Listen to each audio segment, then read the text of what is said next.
The black banners fell at dawn. 37 noble houses had sworn allegiance to Duke Cedric Vaemar before winter touched the northern provinces. By the time spring arrived, only 11 remained. The rest hung from gallows in the capital square or rotted in unmarked graves beyond the frozen wastes where their estates once stood. The Duke did not believe in second chances. Loyalty was absolute or it was nothing, and nothing in Valador earned mercy. They called him the Iron Duke. Some nights, standing alone in the highest tower of Blackthorne Keep, while snow buried the kingdom below, Cedric wondered if they were right.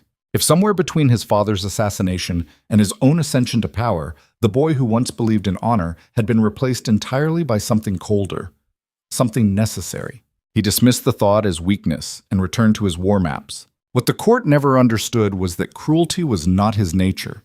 It was his armor. The only thing standing between Valador and the chaos that devoured kingdoms when men mistook kindness for strength. His father had been kind. His father had trusted advisors and believed in the goodness of noble blood. His father died choking on poison at a feast table surrounded by friends. Cedric learned young that the world respected only one language. Fear spoke louder than law. Brutality lasted longer than love.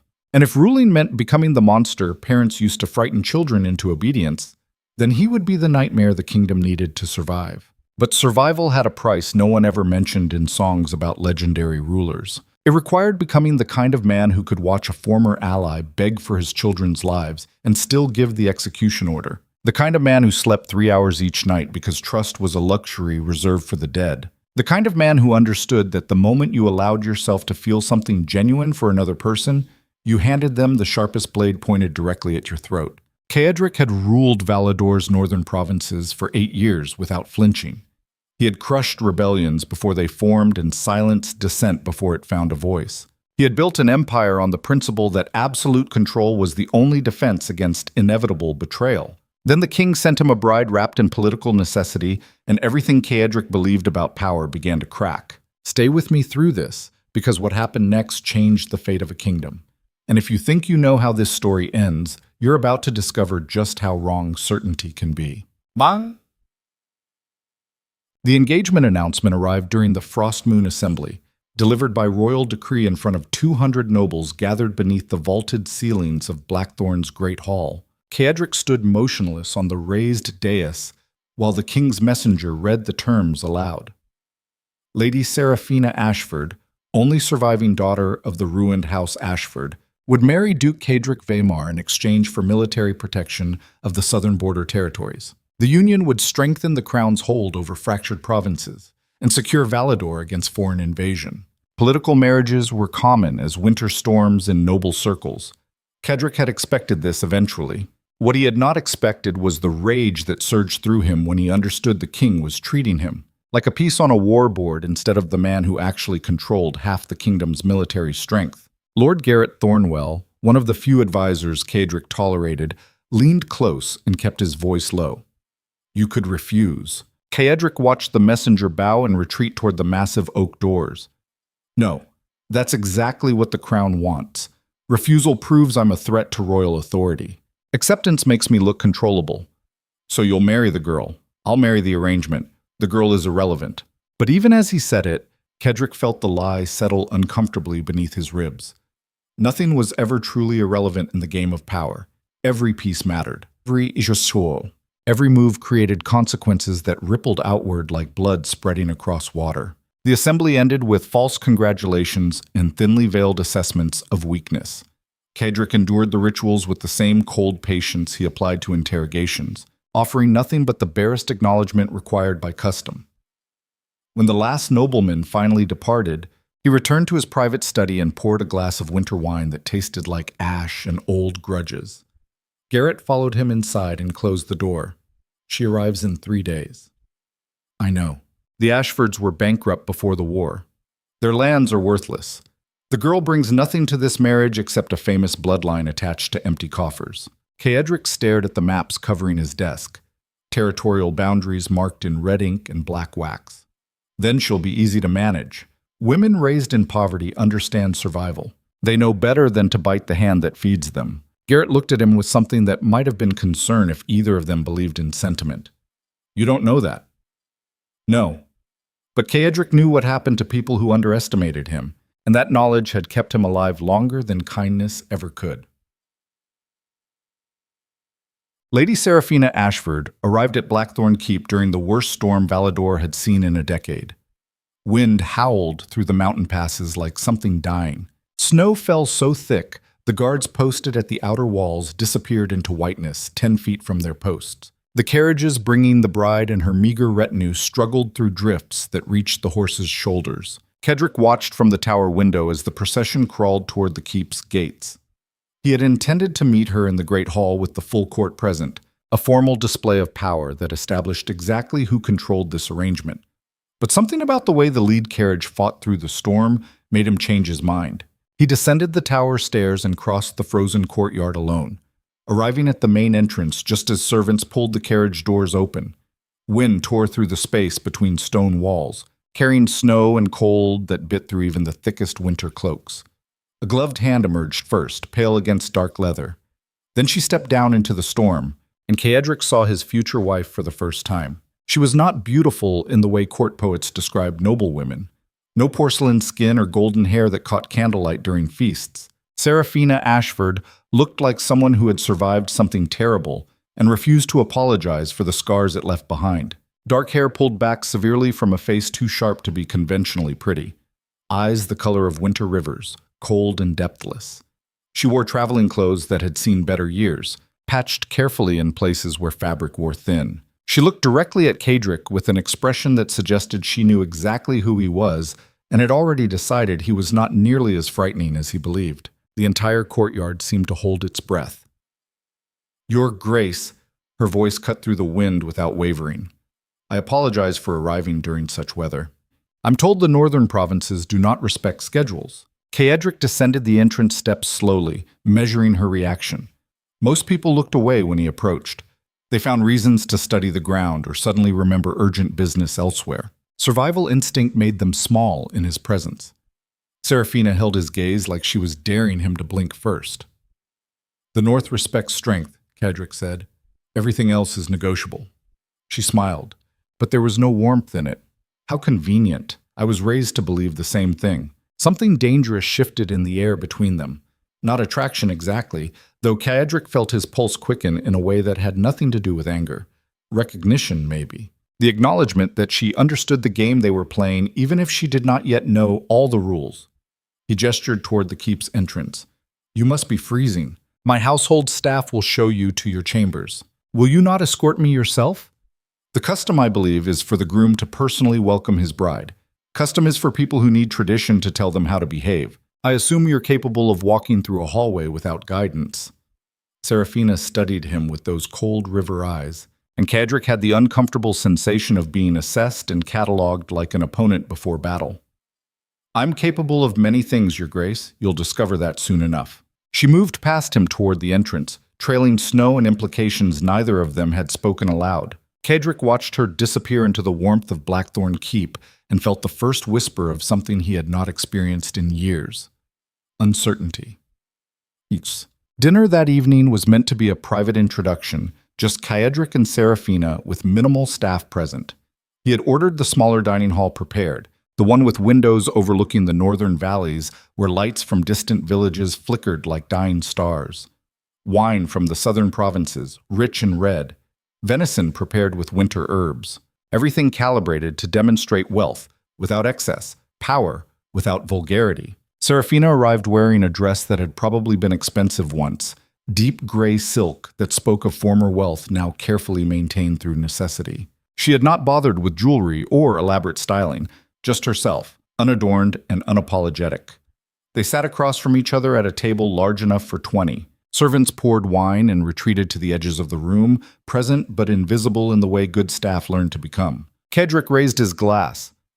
To unexpected arrangements, Saraphina lifted hers without drinking. To survival. The word hung between them like a challenge. Caedric set his wine down slowly. "You speak as if this marriage is a hardship you're enduring, isn't it?" She met his eyes over the rim of her glass. "You didn't choose me. I didn't choose you. We're both here because the king decided we serve his interests better married than separate. I see no reason to pretend this is anything more than political maneuvering. Most women in your position would at least attempt flattery. Most women in my position have something to lose. Her smile was sharp enough to draw blood. I lost everything before I was old enough to understand what loss meant. You cannot threaten me with poverty or ruin, Your Grace. I already know what those feel like. Cedric felt anger stir beneath his carefully maintained control. You seem remarkably confident for someone entirely dependent on my goodwill. Should I be afraid of you? Saraphina leaned forward slightly, candlelight catching the hard edges of her face. Everyone else is. The servants won't meet your eyes. Your advisors measure every word before speaking. The nobles at court treat you like a viper that might strike without warning. But fear is only useful if the person feeling it believes they have something left to protect. She paused, letting the words settle. I have nothing, Your Grace. You cannot take what I do not possess. So tell me what exactly I should be afraid of when you've already been given everything I had left to lose. The servants froze in their positions around the room's perimeter. No one spoke to the Iron Duke this way. No one questioned his authority or suggested his power had limits. Cedric felt the familiar cold rage building in his chest, the response that had sent men to dungeons for less offensive statements. But beneath the anger was something else, something uncomfortably close to respect. He set his knife down with deliberate care. You're either very brave or very foolish, perhaps both. Saraphina returned her attention to the food in front of her. Time will tell which quality defines me more accurately. Cedric watched her eat, studying the controlled movements of someone accustomed to going hungry and hiding it. She had survived the collapse of her family's fortune, the death of her parents, and the political machinations that led her to this table. Most nobles raised in luxury crumbled when faced with genuine hardship. They became bitter or broken, shadows of their former selves. Saraphina had become something harder. Why did you agree to this marriage? Cedric asked quietly. The crown could have offered you to any number of lesser lords, looking to elevate their status through an Ashford connection. Why accept me specifically? She looked up from her plate, and for just a moment, Cedric saw past the armor she wore, saw the calculation and cold pragmatism that mirrored his own. Because lesser lords pretend to be better than they are, she said. They hide cruelty behind courtesy and call it civilization. You at least are honest about what you are. I'd rather marry a monster who admits his nature than a saint who lies about his sins. The words should have felt like an insult. Instead, they landed with the weight of recognition, of someone seeing him clearly and choosing to stay anyway, not out of affection or delusion, but because honesty was the only currency she trusted. Cedric picked up his wine glass and drank deeply, tasting bitterness and something dangerously close to kinship. You realize this marriage will not be a partnership. I wasn't expecting one. I don't share power. I'm not asking you to. Then what do you want from this arrangement? Saraphina met his eyes with an intensity that made the space between them feel suddenly smaller. To survive it. The next 3 weeks passed in careful circles around each other. Saraphina adapted to life at Blackthorne Keep with the efficiency of someone accustomed to hostile environments. She learned the household routines, memorized the names of staff members, and navigated court politics with a precision that surprised even Garrett. But she never pretended to be anything other than what she was. A woman trapped in circumstances beyond her control, making the best of a terrible situation. The court noticed immediately. Whispers spread through the candlelit corridors and private chambers where nobles gathered to dissect every interaction between the Iron Duke and his strange new bride. She did not flatter him. She did not simper or play the role of grateful rescued damsel. She spoke her mind with a directness that should have been social suicide. And somehow, Cedric allowed it. Lord Brennan Ashcroft, one of the more ambitious nobles circling the edges of Cedric's power structure, mentioned it during a strategy session 3 days before the wedding. Your bride has a sharp tongue, Your Grace. Some might call it disrespectful. Cedric did not look up from the supply reports he was reviewing. Some might call your observation unwelcome. I merely suggest that certain behaviors, if left unchecked, might be interpreted as weakness on your part. This time Cedric did look up, and the temperature in the room dropped 10 degrees. Are you suggesting I cannot control my own household, Lord Ashcroft? Brennan paled but held his ground. I'm suggesting perception matters. The court watches everything. If Lady Saraphina continues to speak to you as an equal rather than a subject, others may begin to question the natural order of things. The natural order. Cedric set the reports aside and stood slowly. Tell me, Lord Ashcroft, What is the natural order of a man who survived 3 assassination attempts before his 20th birthday? Who rebuilt his father's shattered legacy through methods that made grown men weep? Who controls more military resources than the crown itself? He crossed the room until he stood directly in front of Brennan, close enough to see the fear blooming in the other man's eyes. The natural order is that I do whatever serves my interests, and everyone else adapts or disappears. If I choose to allow my future wife certain freedoms, that is my decision to make. If you choose to question that decision, that is your funeral to plan. Brennan dropped his gaze immediately. Of course, Your Grace. I meant no offense. No. You meant to test boundaries and see if marriage had made me soft. Cadric returned to his desk and picked up the reports again, dismissing Brennan without another word. The lesson was clear. The Iron Duke's edges remained sharp regardless of who shared his bed. But later that night, alone in his chambers, Cadric stared at the ceiling and wondered if Brennan had been right about one thing. Saraphina was changing something in the careful architecture of his control. Not weakening it exactly, but shifting the foundation in ways he could not quite predict. She occupied space in his mind that should have been reserved for strategy and survival. He found himself thinking about her observations, testing his own decisions against the strange mirror of her perspective. It was dangerous. Distraction led to mistakes, and mistakes led to the kind of vulnerability his enemies would exploit without hesitation. He needed to regain control before the wedding made everything permanent. Cadric found her in the library 2 days before the ceremony. He had not expected anyone to be there so late, but candlelight spilled from beneath the heavy oak door when he passed. Curiosity pulled him inside. Saraphina sat in one of the high-backed chairs near the fireplace, a book open on her lap and snow falling past the windows behind her. She looked up when he entered, but did not close the book or stand. Your Grace. Her tone suggested she was greeting an interruption rather than her future husband. I hope I'm not trespassing. The staff said the library was available to household members. It is. Cadric crossed to the shelves lining the far wall, running his fingers along leather spines worn soft with age. What are you reading? History of the Borderlands. 3rd volume. She held up the book so he could see the faded gilt lettering on the cover. I wanted to understand the territories I'm supposedly helping secure through this marriage. The royal decree mentioned southern border protection, but provided no actual details about what that means. It means the crown is terrified of invasion and lacks the resources to defend properly.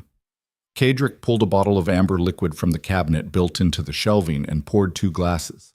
So they're using our marriage to force me into committing troops I would have deployed anyway.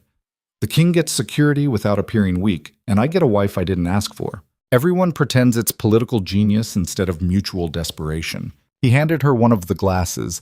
She accepted it without hesitation. You're remarkably candid about royal incompetence.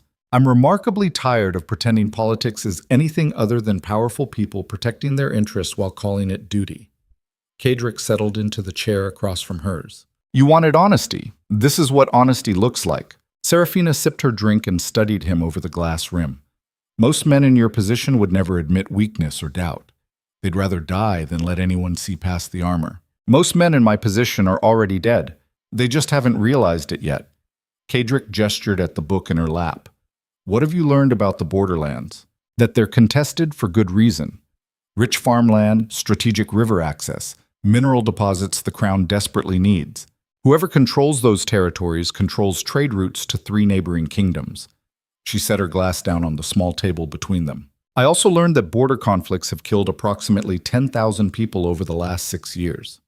Soldiers, civilians, entire villages caught between armies.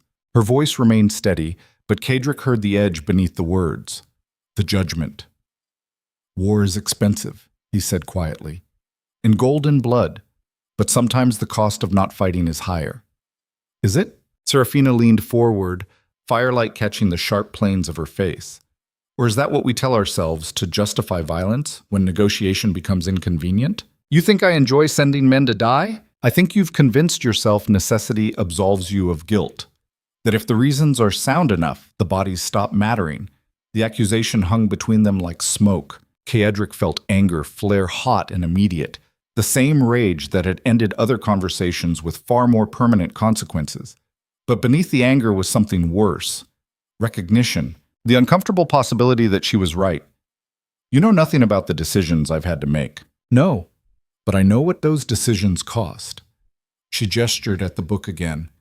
10,000 people, Your Grace. 10,000 lives reduced to strategic necessities and acceptable losses. You may have forgotten what that number means, but I haven't. I've walked through villages where every third house stands empty because the men never came home. I've seen children orphaned by policies made in comfortable war rooms by people who never had to bury the dead. Her voice did not rise, but the intensity behind it hit harder than shouting. So forgive me if I find your justifications less convincing than you do. Cedric set his glass down with enough force that liquid sloshed over the rim. You're judging me from a position of complete ignorance about what ruling actually requires. It's easy to condemn hard choices when you've never had to make them yourself. You're right. Saraphina stood abruptly, closing the book and setting it aside. I've never ruled anything. I've only survived the consequences of other people's rule. Which means I understand exactly what your decisions look like from the ground where bodies fall. She moved toward the library doors, but Cedric rose and blocked her path before she could leave. You think I don't see them? The bodies? You think I sleep easily knowing what I've ordered? I think you've learned to live with it. She met his eyes without flinching, and that frightens me more than the killing itself. Because men who feel nothing eventually become capable of anything. I feel plenty. Cedric's voice dropped to something dangerous and raw. I feel every necessary death and every impossible choice and every moment I traded humanity for survival. I feel so much it would bury me if I let it. So I built walls high enough to keep functioning, and if that makes me a monster in your eyes, then at least I'm a monster who kept this kingdom from tearing itself apart. The silence between them vibrated with things neither could say aloud. Saraphina's expression shifted, armor cracking just enough to reveal something vulnerable underneath. I didn't mean... Yes, you did, and you were right to mean it. Cedric stepped back, giving her space to leave. I am exactly what you called me, a man who justified too much for too long and lost track of where necessity ended and cruelty began. But that man is the only thing standing between Valador and the kind of chaos that destroys kingdoms from the inside out. So hate me if you need to. Fear me if it helps. Just don't pretend I'm anything other than what I've become. Saraphina stood in the doorway, silhouetted against the corridor's dim lighting. When she finally spoke, her voice was softer than he expected. I don't hate you, Cedric. I pity you. The words hit harder than any accusation.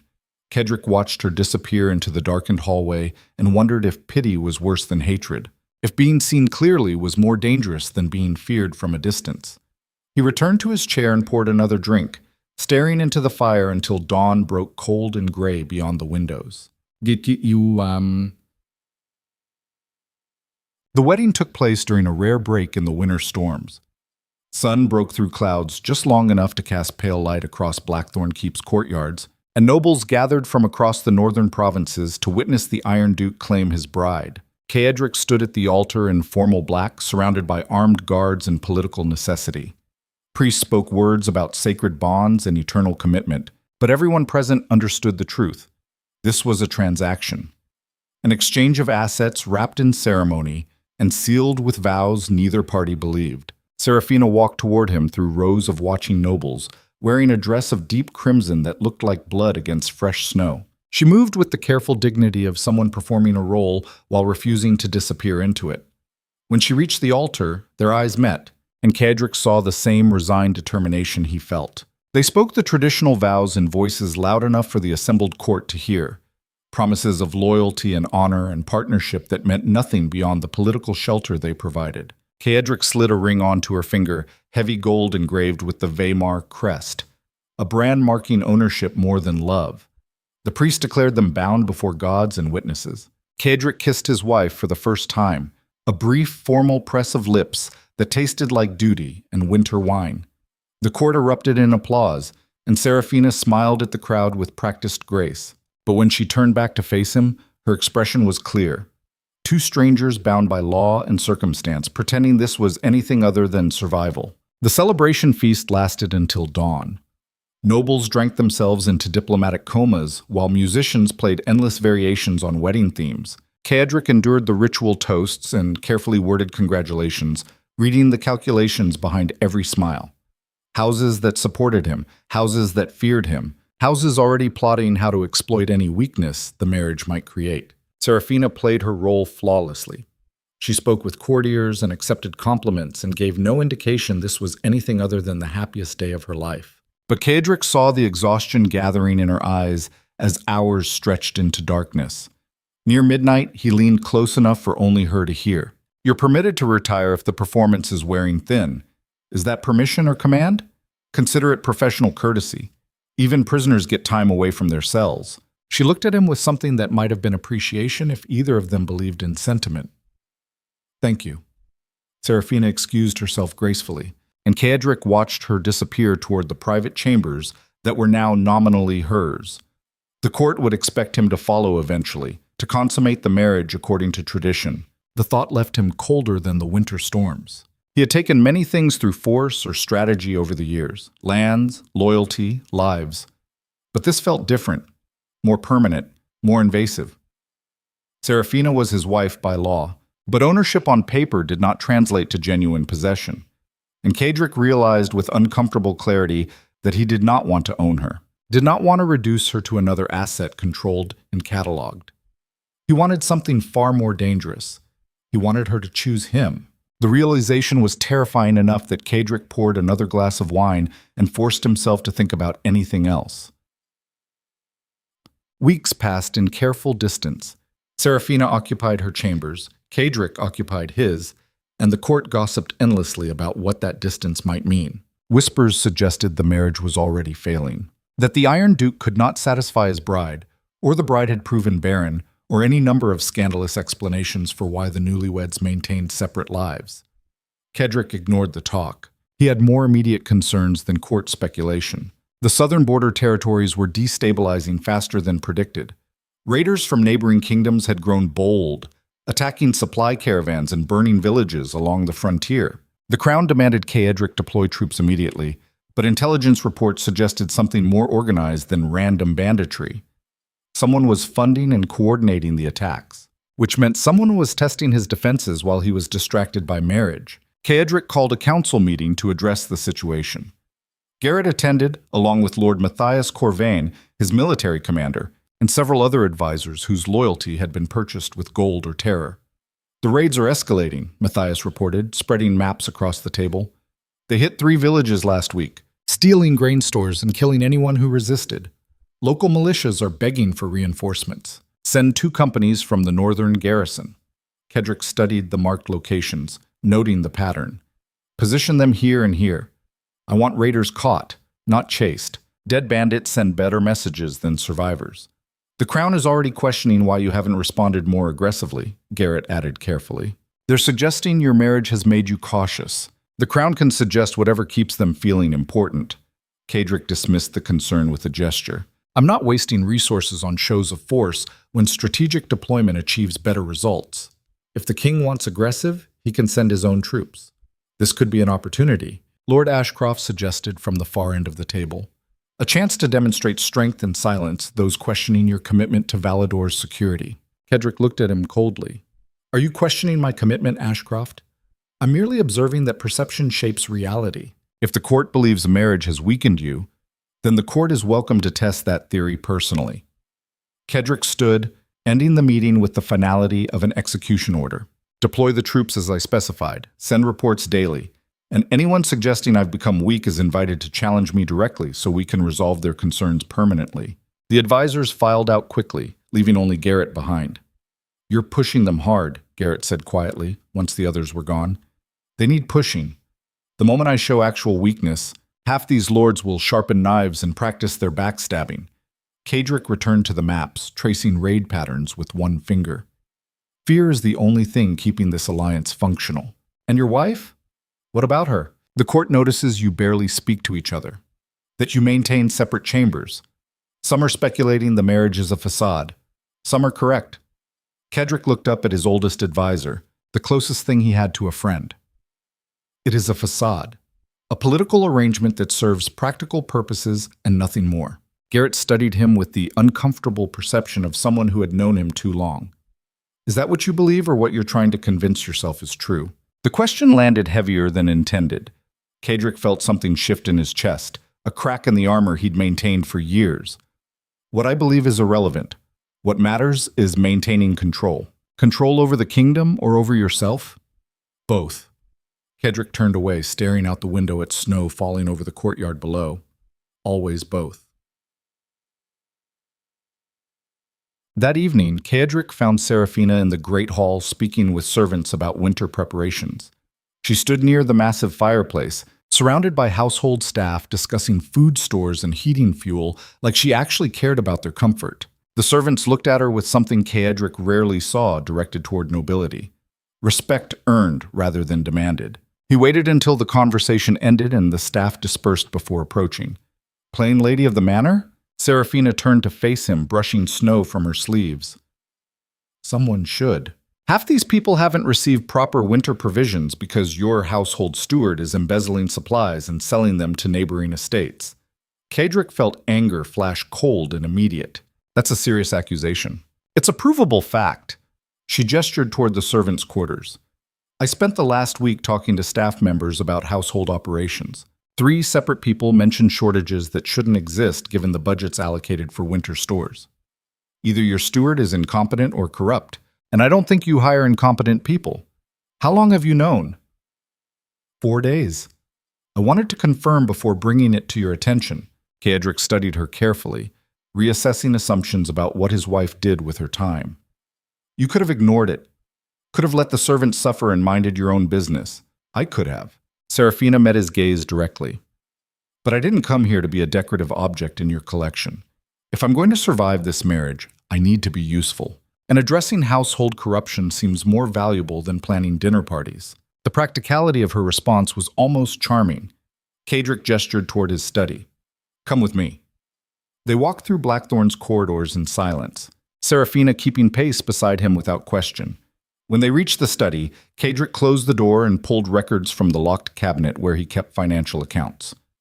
Show me. Saraphina moved to the desk and began pulling specific documents, pointing out discrepancies between allocated funds and actual purchases.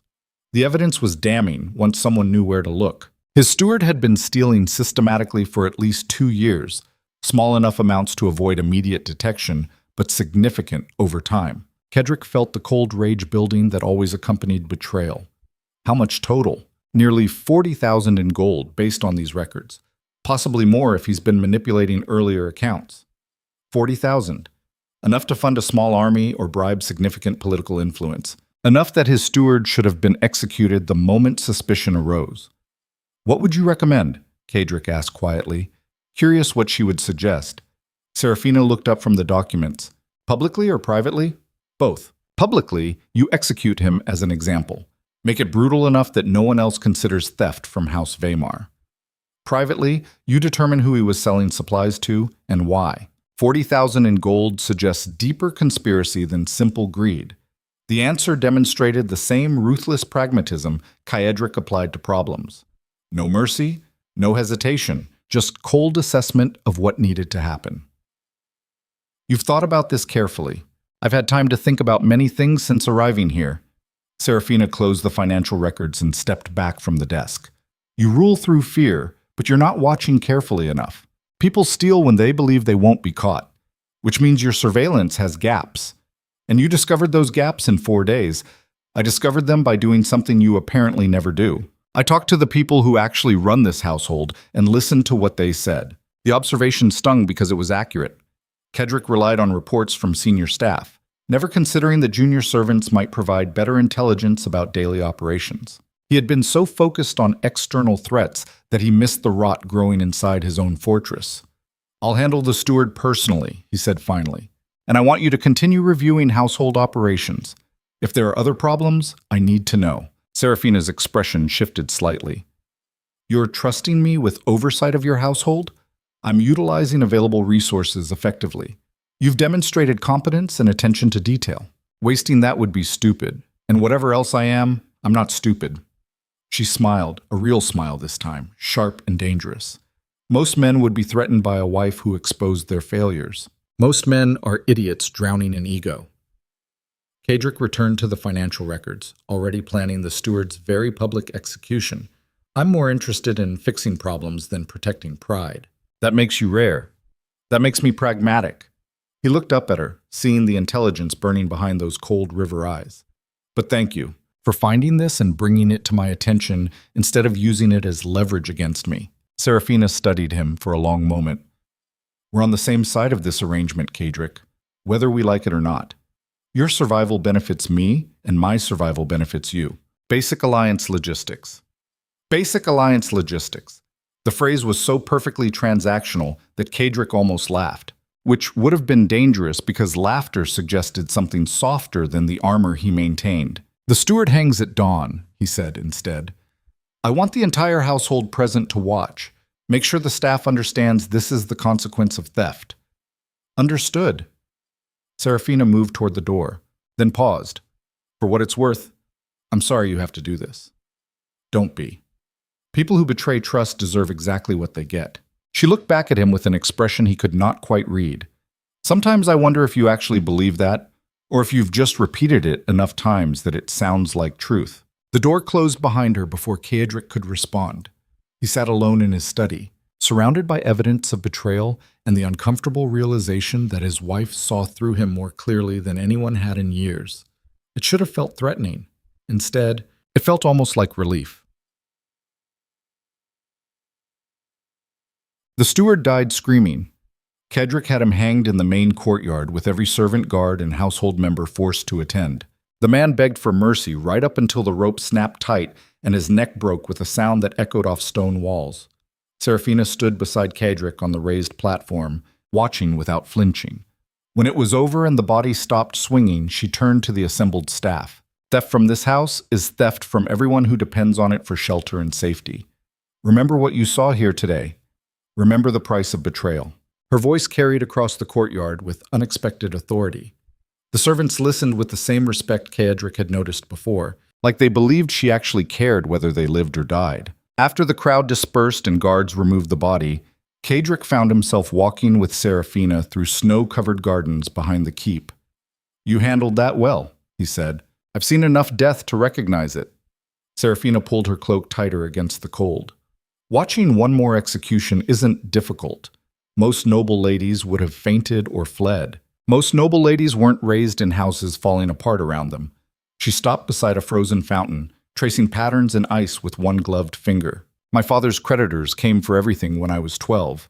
Furniture, jewelry, even the books from our library. I watched them strip our home bare while my mother wept and my father drank himself into early death. You learn quickly that sentiment is expensive when you can't afford food. Cadric studied her profile, seeing the scars invisible to anyone who had not learned to recognize emotional damage. What happened after your parents died?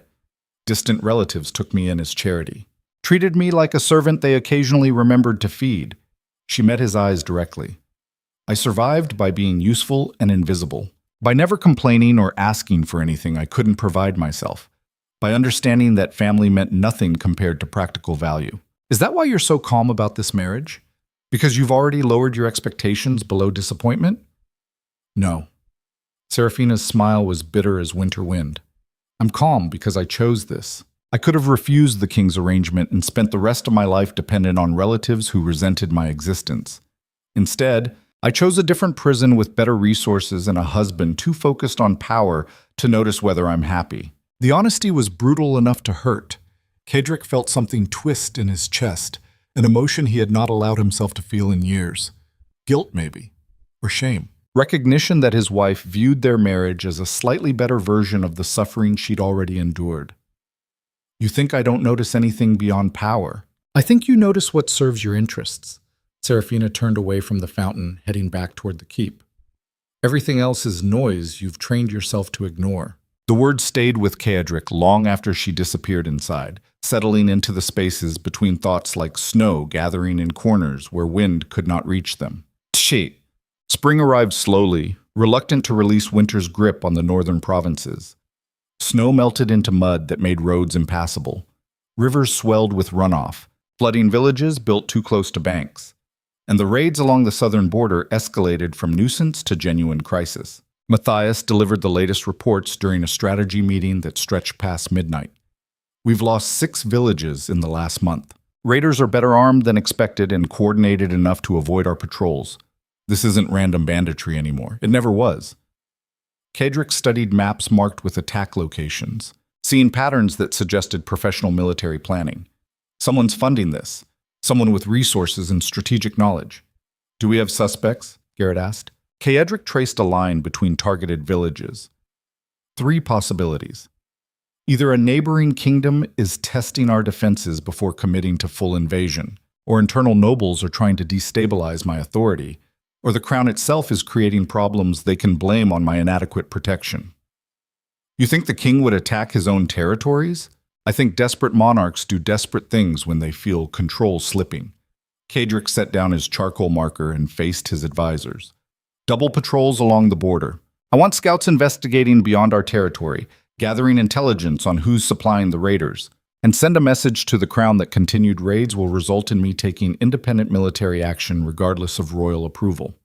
That's dangerously close to treason, Lord Ashcroft observed carefully. That's called protecting what's mine when the king proves incapable of doing it himself. Kaedric's voice dropped to something cold and final. I didn't spend 8 years building this power base to watch it crumble because some crown prince wants to prove I'm not as necessary as everyone believes. The advisors exchanged glances, measuring risk against survival. Finally, Garrett nodded. We'll prepare the orders. After the meeting ended, Kaedric remained alone in the war room, staring at maps that showed borders dissolving and territories shifting like sand. Somewhere in the distance between what he controlled and what he could not predict, enemies were moving pieces into position. He just needed to figure out which enemies before the board tilted beyond recovery. The door opened behind him. Kaedric did not turn around. You should be sleeping, he said. Saraphina's footsteps crossed stone floors. So should you. Sleeping is for people without kingdoms to defend. He gestured at the maps. What brings you here so late? I saw lights in the war room windows. Thought you might want company, or at least wine. She set a bottle on the table beside the maps along with 2 glasses. Kaedric looked at her, noting the practical dress she wore and the way exhaustion gathered beneath her eyes. You're not sleeping either. Bad dreams. Saraphina poured wine for both of them. Thought staying awake might be preferable to whatever my mind decides to torture me with tonight. Kaedric accepted the glass. What do you dream about? Poverty, hunger, watching everything I loved get stripped away piece by piece. She sipped her wine slowly. The usual nightmares of someone who survived too much too young. What about you? I don't remember my dreams. Kaedric turned back to the maps. Probably for the best. They stood in silence, drinking wine, and studying territorial boundaries that meant life or death for thousands of people neither had met. Finally, Saraphina spoke quietly. You're afraid. Kaedric felt the words land like a blade between ribs. I don't get afraid. Everyone gets afraid. You just hide it better than most. She moved closer, close enough that he could feel her warmth in the cold room. What are you afraid of, Kaedric? The question demanded honesty or deflection. Kaedric chose truth because lies required more energy than he had left. Losing control. Watching everything I built collapse because I missed something or trusted the wrong person or made a single mistake at exactly the wrong moment. He set his glass down carefully. My father was a good man who believed in honor and duty. He died choking on poison at his own feast table, killed by people he trusted. I learned then that goodness gets you murdered and honor is a luxury reserved for the dead. So you became something else. I became something that survives. Kaedric met her eyes directly. You asked what I'm afraid of. I'm afraid of becoming my father, of letting sentiment cloud judgment until someone exploits the weakness and destroys everything I've protected. Saraphina studied him with those cold river eyes that saw too much. That's a terrible way to live. It's the only way I know. She set her own glass down and moved even closer, close enough that Kaedric could see the details of her face in candlelight, the sharp edges and careful armor that mirrored his own. I understand, she said simply. Better than you probably realize. The moment stretched between them, heavy with things neither could safely say. Kaedric felt the barriers he maintained start to crack, felt something dangerous stirring beneath the ice where he kept everything frozen. He stepped back deliberately, breaking the connection before it became something he could not control. You should sleep. Tomorrow's going to be difficult. Saraphina nodded slowly, accepting the dismissal for what it was. Protection. Self-preservation. The same walls they both built to survive. Good night, Kaedric. She left him alone with maps and wine and the uncomfortable realization that his wife understood him better than anyone had in years, that she saw past the armor to the person underneath and stayed anyway. It should have felt like vulnerability. Instead, it felt like drowning in something he could not afford to feel. The crisis came 3 days later during a formal dinner with visiting nobles from southern provinces. Ceadric was navigating political conversations with lords he barely trusted when a messenger burst through the doors, uniform torn and face bleeding. "Your Grace." The messenger dropped to one knee, gasping. "The border garrison. They've been overrun." The hall fell silent. Ceadric rose slowly, every eye in the room fixed on him. "How many dead?" "At least 200. Maybe more." The raiders hit during shift change, coordinated assault on 3 positions simultaneously. They burned the garrison headquarters and slaughtered everyone inside. Fury exploded through Ceadric's chest, white-hot and immediate. He had positioned those troops specifically to prevent this kind of attack, had given orders and allocated resources and trusted his commanders to execute properly. Someone had betrayed him. Someone had given raiders the exact timing and positions needed for maximum damage. He turned to Matthias. "Mobilize every available company. I want the border secured and raiders hunted down within the week." "Your Grace," Matthias began carefully, "that level of deployment requires crown approval." I don't care what it requires." Ceadric's voice cut through the hall like steel. 200 of my soldiers are dead because someone sold intelligence to our enemies. I'm not waiting for the king to debate protocol while more men die." He strode toward the doors, guards falling into formation around him. The visiting nobles watched in shocked silence as the Iron Duke prepared for war. But before he could leave, Saraphina's voice stopped him. "Ceadric." He turned to find her standing beside the high table, candlelight catching the determination in her eyes. "Don't do this alone. I'm not alone. I have an entire army. That's not what I meant." She moved toward him, ignoring the assembled court watching their interaction. "You're about to make decisions that could start a civil war. At least take counsel before you cross lines you can't walk back from." The concern in her voice was unexpected enough that Ceadric hesitated. "Counsel from whom?" "From someone who isn't terrified of disagreeing with you." She gestured at his advisors. "From someone who sees you clearly enough to tell the truth, even when it's uncomfortable." The implication was obvious. She was offering herself as exactly that kind of counsel, as someone who understood his nature and had no reason to soften hard truths. Ceadric studied her for a long moment, measuring risk against need. "Then come. But understand that I'm going to war regardless of what you say." Saraphina nodded. "I wouldn't expect anything less." They left the hall together, surrounded by guards and trailed by advisors scrambling to keep pace. Behind them, the assembled nobles whispered about what it meant that the Iron Duke brought his wife into war councils. But Ceadric barely noticed. He was already 3 moves ahead, calculating how to destroy everyone responsible for killing his soldiers. And beside him walked the only person brave enough to stand close to that kind of fury without flinching. The only person who might actually pull him back from the edge if he went too far, or push him over it if that was what survival required. Either way, Ceadric realized something had fundamentally changed between them. They were no longer strangers bound by political necessity. They were something far more dangerous. Allies who understood exactly how much darkness lived in each other and chose partnership anyway. The thought should have terrified him. Instead, as they descended into the war room where maps and strategy awaited, Ceadric felt something he had not experienced in years. Hope that maybe, just maybe, he did not have to face the coming storm completely alone. And in the shadows gathering beyond Blackthorne Keep's walls, enemies who had waited years for this moment began moving their final pieces into position, preparing to test whether the Iron Duke's greatest strength would become his most fatal weakness. Because nothing destroyed powerful men faster than the moment they stopped believing they could afford to care. The war room smelled like smoke and old decisions. Ceadric stood over maps marked with fresh blood-red ink, while his commanders argued strategies that all sounded like variations of the same doomed plan. Send more troops, fortify positions, wait for the crown to acknowledge what everyone already knew, that Valador was fracturing from the inside out. 200 dead soldiers did not vanish by accident. Someone inside his own command structure had sold intelligence to raiders who knew exactly when and where to strike, which meant the enemy was not just beyond his borders anymore. The enemy was already inside. Matthias jabbed a finger at the southern territories. We need reinforcements at these 3 points before the raiders regroup. If we move fast enough for what? Kaedric cut him off without looking up from the maps. To plug holes while whoever betrayed us opens new ones?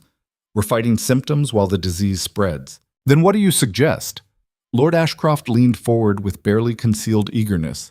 That we abandon the border entirely? I suggest we find the traitor and make an example brutal enough that no one else considers selling me out.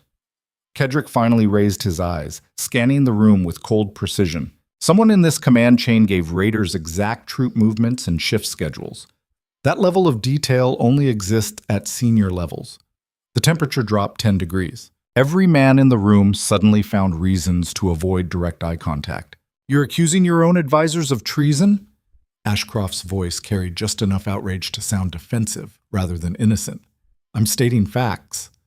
Kaedric moved around the table slowly, watching them all shrink back like prey animals sensing a predator circling. 200 men died because someone prioritized gold over loyalty. And unless that person steps forward in the next 60 seconds, I start assuming everyone in this room is guilty until proven otherwise. Silence stretched taut as a hanging rope. Then Saraphina spoke from the doorway where she had been standing so quietly everyone forgot she was there. You're approaching this wrong. Every head turned toward her. Kaedric felt anger flash hot and immediate that she would contradict him in front of his commanders. But something in her expression made him pause before responding. Explain. Saraphina entered the room fully, moving past guards who looked uncertain whether to stop her. You're treating this like a loyalty problem when it's an information problem. Someone sold intelligence, yes. But you're assuming it was one person acting alone for money. What if it was multiple people coordinating? What if the traitor is not in this room at all, but somewhere you trust implicitly? She stopped beside the maps, tracing the attack pattern with one finger. Look at the timing. 3 simultaneous strikes during shift change. That requires detailed knowledge of garrison schedules across multiple locations. No single advisor has access to all that information unless they're deliberately gathering it, which means either there's a conspiracy involving several people, or someone outside your immediate command is collecting intelligence from sources you consider secure. The logic was sound enough that Kaedric felt his rage shift from blind fury to focused calculation. Who has access to full garrison schedules? Your military secretary, Garrett answered quietly, and the quartermaster who coordinates supply deliveries. Both positions require comprehensive knowledge of troop movements. Where are they now? The secretary is in the capital attending crown meetings. The quartermaster. Garrett paused, realization dawning cold across his face. The quartermaster was found dead 3 days ago. Apparent suicide. Apparent. Saraphina let the word hang between them. Or murdered after outliving his usefulness to whoever paid him. Kaedric felt pieces clicking into place with the terrible certainty of a trap closing. The quartermaster dead. The secretary conveniently absent during the attack. Intelligence sold and soldiers slaughtered while his attention was divided by marriage and political theater. Someone had planned this carefully, had waited for exactly the right moment of vulnerability to strike, and that someone knew him well enough to predict his reactions. Send riders to the capital immediately, Kaedric ordered. I want the military secretary arrested and brought back alive for questioning, and I want every communication he's sent in the last 6 months reviewed for evidence of conspiracy. What about the border? Matthias asked. Reinforce it. But assume any deployment orders might be compromised. Rotate schedules randomly and tell no one the patterns in advance. Kaedric turned to Garrett. I want new protocols for sensitive information. Nothing gets shared beyond immediate need to know, and anyone with access to garrison schedules reports directly to me. The advisors scrambled to follow orders, filing out of the war room with the urgency of men grateful to escape before the Duke's anger found new targets. Only Garrett remained, watching Kaedric with the careful concern of someone who knew him too well. You're taking her counsel seriously now. It was not a question. Kaedric glanced at Saraphina, who stood examining the maps with the focused intensity of someone solving a puzzle. She saw what I missed. That makes her useful. Garrett lowered his voice so only Kaedric could hear. Useful is different from trusted. Be careful how much access you give someone who arrived in your life through political arrangement. Everyone in my life arrived through political arrangement. Kaedric met his advisor's eyes directly. You included. That doesn't make the counsel less valuable if it's accurate. Garrett nodded slowly and left without further argument. The door closed behind him with a finality that seemed to seal the room off from the rest of the keep. Saraphina spoke without turning around. He's right to warn you. I could be part of this conspiracy for all you know. Sent here specifically to gain your trust before everything collapses. Could you be? No. But you have no way to verify that except time and observation. She finally looked at him, expression unreadable. So the question becomes whether you trust your own judgment about people or whether paranoia has made that impossible. Kedrick crossed to the window overlooking the courtyard where dawn was breaking cold and gray. I trust survival instinct. And my instinct says you're not stupid enough to sabotage the one secure position you've found since your family fell apart. Saraphina moved to stand beside him, close enough that he could feel her presence without touching. That's not trust. That's risk assessment. In my experience, they're the same thing. They stood together watching the keep wake to another dangerous day. Servants crossed the courtyard below carrying supplies and whispered conversations. Guards changed shifts at the gates. Everything looked normal from this distance. Everything looked safe until the moment it wasn't. Your instinct was correct earlier, Kedrick said quietly, about how I was approaching the betrayal wrong. I was so focused on punishing disloyalty that I stopped thinking strategically about who benefits from chaos inside my command. Who does benefit? Anyone threatened by my power. The crown, rival noble houses, neighboring kingdoms. He gestured at the maps still spread across the table behind them. Take your pick. I've made enough enemies to populate a small army.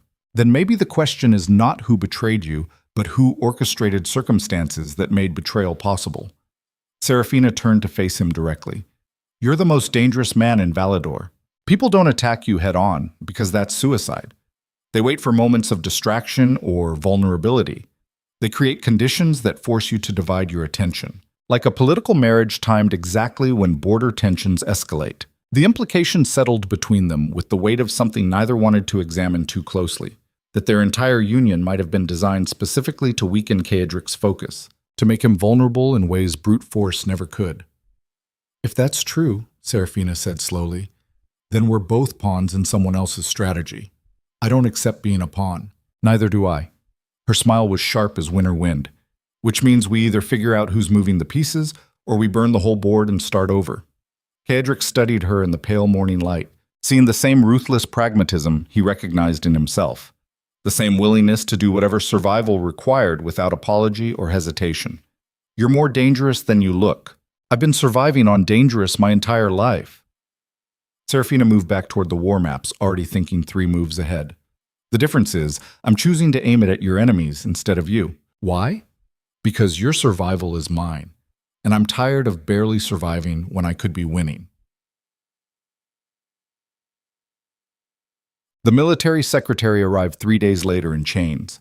Captain Aldrich Thorne had served in Kedrick's command structure for 6 years, managing logistics and communications with the efficiency of someone born to administrative work. He had always been reliable, quiet, forgettable in the way good subordinates learn to become. Now he knelt in the throne hall, surrounded by guards, while the entire court watched and waited to see what the Iron Duke did with traitors. Kedrick descended from the raised dais slowly, studying Aldrich's face for signs of guilt or fear. The man kept his eyes lowered submissively, but his jaw was set with the tension of someone preparing for pain. Look at me. Aldrich raised his head.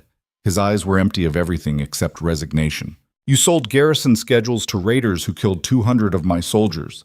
Kedrick's voice carried across the silent hall. I want to know who paid you and why you thought betraying me was survivable. I never betrayed you, Your Grace. Aldrich's voice remained steady despite the chains. I followed orders from someone I believed had authority. What orders? From whom? I received sealed instructions to deliver garrison reports to a contact in the capital. The orders bore your personal seal and signature. I had no reason to question their legitimacy. Kedrick felt ice spread through his chest. Show me these orders. Guards produced documents from Aldrich's belongings. Kedrick examined them carefully, noting the wax seal that matched his own signet ring perfectly. The signature that looked exactly like his handwriting. Someone had gone to extraordinary lengths to forge his authorization convincingly enough to fool a man who saw his real correspondence daily. This is expert forgery. Kadrick set the documents aside, which means someone with access to my private office and Seal created false orders to misdirect my own staff. The court erupted into whispers. Accusations of infiltration at the highest levels spread like fire through dry timber. Nobles exchanged glances that calculated how this weakness could be exploited. Kadrick raised one hand and silence fell immediately.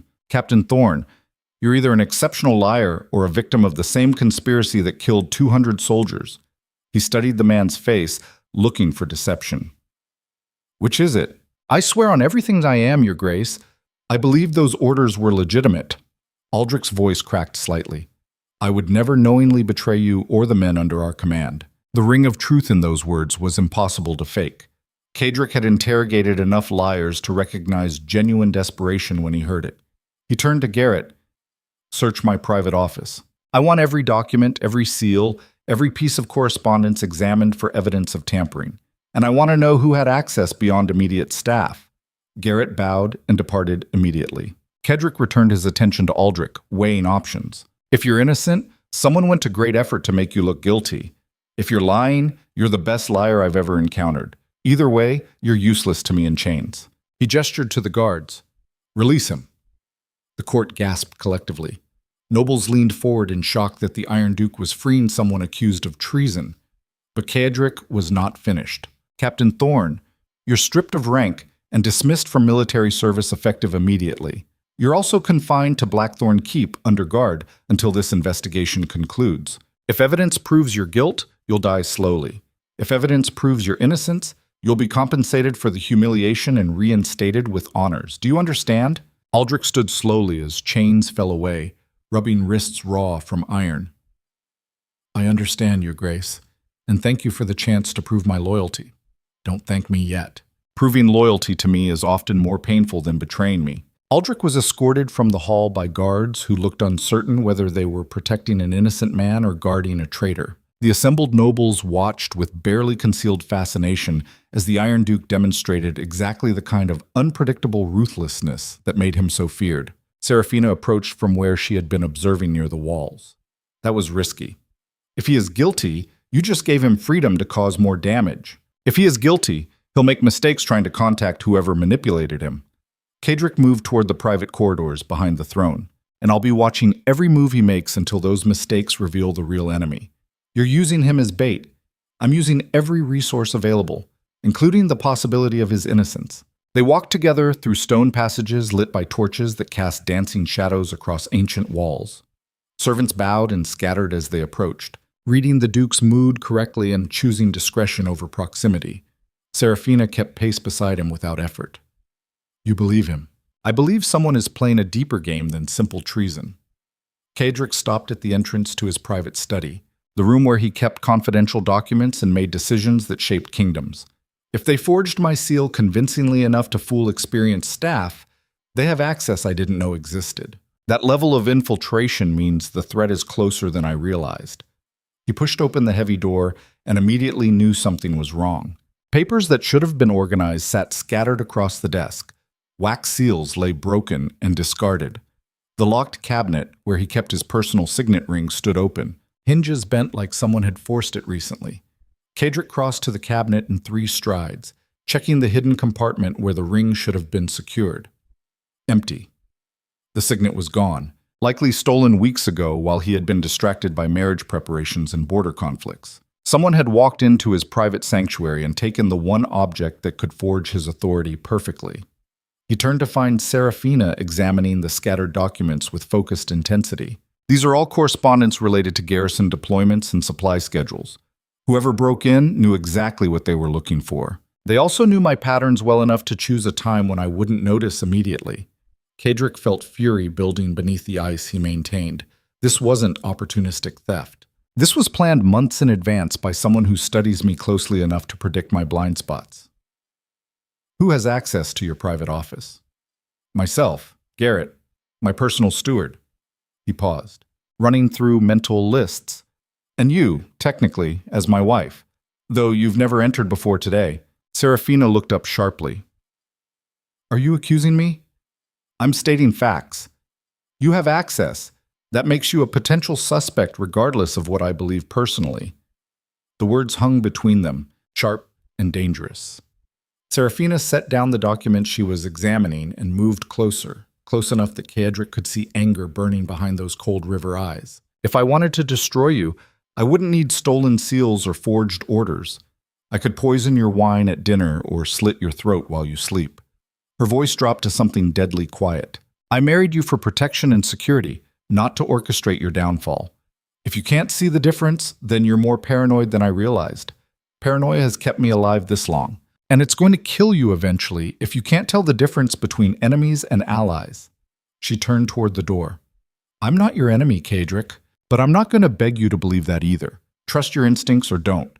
Just stop wasting both our time questioning loyalties you've already decided. She left before he could respond, door closing behind her with controlled force that was somehow more cutting than slamming it would have been. Kaedric stood alone in his violated sanctuary, surrounded by evidence that someone he trusted implicitly had betrayed him completely. And the worst part was knowing Saraphina was right. Paranoia was necessary for survival, but it corroded everything it touched, made him see threats in shadows that might be empty, made him question the one person who had given him no actual reason for doubt. He was becoming exactly what his enemies needed him to be. Isolated, suspicious, too focused on internal threats to see external attacks until they struck. The trap was working perfectly, and Kaedric had no idea how to escape it without destroying everything he had built. Barsem. Garrett returned after midnight with findings that made the situation worse. Your steward has been taking payments from Lord Cassian Mordril for the past 8 months. Small amounts disguised as household expenses, but consistent enough to establish a pattern. Mordril. Kaedric felt pieces clicking into place with sickening clarity. The ambitious lord who had been circling the edges of his power structure for years, waiting for opportunities to advance. What was he buying? Access. Information about your schedule and habits. Details about security rotations. Garrett set evidence on the desk, financial records that showed systematic corruption. Your steward wasn't selling military intelligence directly. He was providing the foundation someone else used to plan this attack. Where's the steward now? Dead. Found in his quarters an hour ago with his throat cut. Made to look like suicide, but the angle of the wound suggests murder. Of course. Kaedric leaned back against the desk, exhaustion settling into bones that felt suddenly too heavy. Everyone connected to this conspiracy dies before they can testify. Clean and efficient. Mordril is still alive, for now. But arresting a noble without ironclad proof starts exactly the kind of political war I can't afford while defending borders. Kaedric gestured at the evidence. This proves the steward took payments. It doesn't prove Mordril ordered the garrison attack or stole my seal. Then what do? We watch him. And we wait for him to make the mistake arrogant men always make when they think they're winning. Kaedric moved to the window, staring out at darkness broken by scattered torchlight. Someone is coordinating multiple moving pieces. The steward for access. The quartermaster for intelligence. Forged orders to misdirect my own staff. Raiders positioned perfectly to exploit the chaos. That level of orchestration requires patience and resources. You think Mordril is working with someone else? I think Mordril is too ambitious and too stupid to plan this alone. He's a weapon someone smarter is wielding against me. The king? Possibly. Or another duke threatened by my power. Or foreign interests wanting Valador destabilized. Kaedric turned away from the window. The who matters less than the how. I need to identify the attack pattern so I can disrupt it before the next move. Garrett studied him with concern that went beyond professional duty. You need rest. You've been awake for 2 days. I'll rest when the knife stops hanging over my throat. The knife has been hanging over your throat for 8 years. You've just gotten better at ignoring it. Garrett moved toward the door. Get 3 hours of sleep. I'll wake you if anything urgent develops. He left before Kaedric could argue. The study fell silent except for the crackle of dying fire in the hearth. Kaedric knew Garrett was right about the exhaustion, knew that fatigue led to mistakes, and mistakes led to death. But sleep required vulnerability he could not afford. He poured a glass of wine and returned to examining evidence, searching for patterns in the chaos that would reveal who wanted him destroyed and why. The answer was there somewhere, hidden in financial records and forged seals and dead men who could not testify. He just had to find it before the next attack came from a direction he had not anticipated. 3 days later, Lord Cassian Mordril arrived at Blackthorne Keep with a retinue of guards and an invitation to discuss border security cooperation. The arrogance was breathtaking. Walking directly into Caedric's fortress while orchestrating attacks against him, confident that noble status provided protection from consequences. Caedric received him in the Great Hall with full court present, every noble watching to see how the Iron Duke handled a man everyone suspected of treason, but no one could prove guilty. Lord Mordril. Caedric remained seated on the raised dais, forcing Cassian to approach from below like a supplicant. "What brings you to Blackthorne uninvited?" Mordril bowed with exactly the minimum respect required by protocol. "I heard about the unfortunate garrison attacks and came to offer assistance. My house controls territories adjacent to the affected areas. Perhaps we could coordinate defensive strategies." "How generous." Caedric studied him coldly. "Tell me, Lord Mordril, what do you know about the attacks beyond what public reports contain?" "Only what everyone knows, Your Grace. Raiders struck during vulnerable moments and caused significant casualties. A tragedy for Valador's security." The phrasing was too careful, too precise. Mordril knew details he should not have unless he was involved or receiving information from someone who was. Saraphina spoke from beside Caedric's throne, her voice cutting through the hall's tension. "Curious that you would travel all this way to offer help. You could have communicated by letter. Unless you had other business at Blackthorne that required personal attention." Mordril turned toward her with a smile that did not reach his eyes. "Lady Saraphina, how observant. I confess I also hope to pay respects to the Duke's new bride. Your marriage has been the subject of much court discussion." "I'm sure it has." Saraphina returned his smile with one equally empty of warmth. Nothing fascinates nobles more than watching powerful men make decisions everyone questions. The insult landed perfectly, suggesting both that the marriage was questionable and that Mordril's presence here was exactly the kind of decision that revealed poor judgment. Mordril's expression tightened fractionally. "I meant no disrespect." "Of course not." Saraphina leaned back in her seat. "Men like you never do. You simply make observations and offer assistance while waiting for opportunities to advance your own interests. It's all very civilized and proper until suddenly it isn't." "Lord Mordril," Caedric interrupted before the exchange could escalate further, "I appreciate your concern for Valador's security.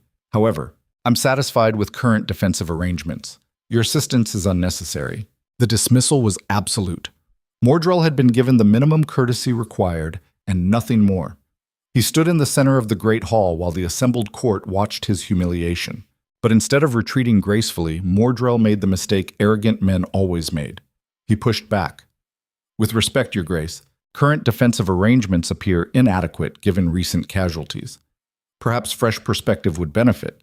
"Are you suggesting I am incapable of defending my own territories?" The hall fell silent. Every noble present understood they were watching the moment before violence erupted. Mordril seemed to realize his error, but pride would not let him back down completely. "I'm suggesting cooperation between noble houses strengthens the kingdom. That unity serves us all better than isolation." "Unity." Caedric stood slowly, descending the dais steps with deliberate menace.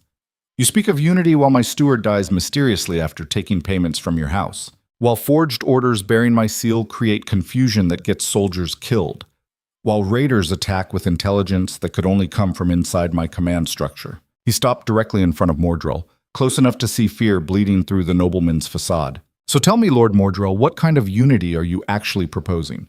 The kind where we work together? Or the kind where you undermine my authority until I'm weak enough to eliminate?" Mordril's face paled. "Your Grace, I have no knowledge of any payments to your steward. If financial improprieties occurred, they happened without my authorization or awareness. How convenient that everyone connected to this conspiracy either dies or claims ignorance." Caedric circled him slowly, a predator examining prey. "You're either the architect of attacks against me, or you're incompetent enough to let subordinates commit treason using your resources. Either way, you're dangerous. I came here in good faith. You came here to assess damage and gauge my response, to see if the attacks had weakened me enough to make the next move." Caedric stopped circling and faced him directly. "But you miscalculated. I'm not weaker, I'm angrier. And angry is far more dangerous than weak." He gestured to guards positioned around the hall. "Lord Mordril is confined to guest quarters under guard until investigation into his household's activities concludes. He's to speak with no one and send no messages. Any attempt to leave Blackthorne will be treated as admission of guilt. You cannot arrest a noble lord without crown approval. Mordril's composure finally cracked. This is illegal seizure. This is protective custody during an active treason investigation. Cedric smiled without warmth. Unless you'd prefer I treat you as an enemy combatant and skip the formalities entirely. Mordril looked around the hall desperately, seeking support from nobles who suddenly found reasons to study the floor or examine their hands. No one spoke in his defense. No one risked the Iron Duke's wrath by questioning his authority. Guards moved forward and seized Mordril by both arms. He struggled briefly before realizing resistance was futile. This is a mistake, he hissed at Cedric. You're making enemies you cannot afford. I've been making enemies since I was old enough to understand power. You're just the latest in a long line of ambitious fools who thought they could take what I built. Mordril was dragged from the hall, still protesting.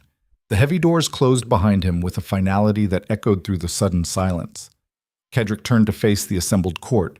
Anyone else want to offer assistance I didn't request? No one spoke. No one moved. They had just witnessed exactly what happened when someone challenged the Iron Duke's authority on his own ground. Good. Then we're done here. He strode from the hall with Saraphina beside him, leaving nobles to whisper about what they had seen and recalculate their own positions in the power structure now shifting beneath their feet. Spongy. In the private corridor beyond the Great Hall, Saraphina finally spoke.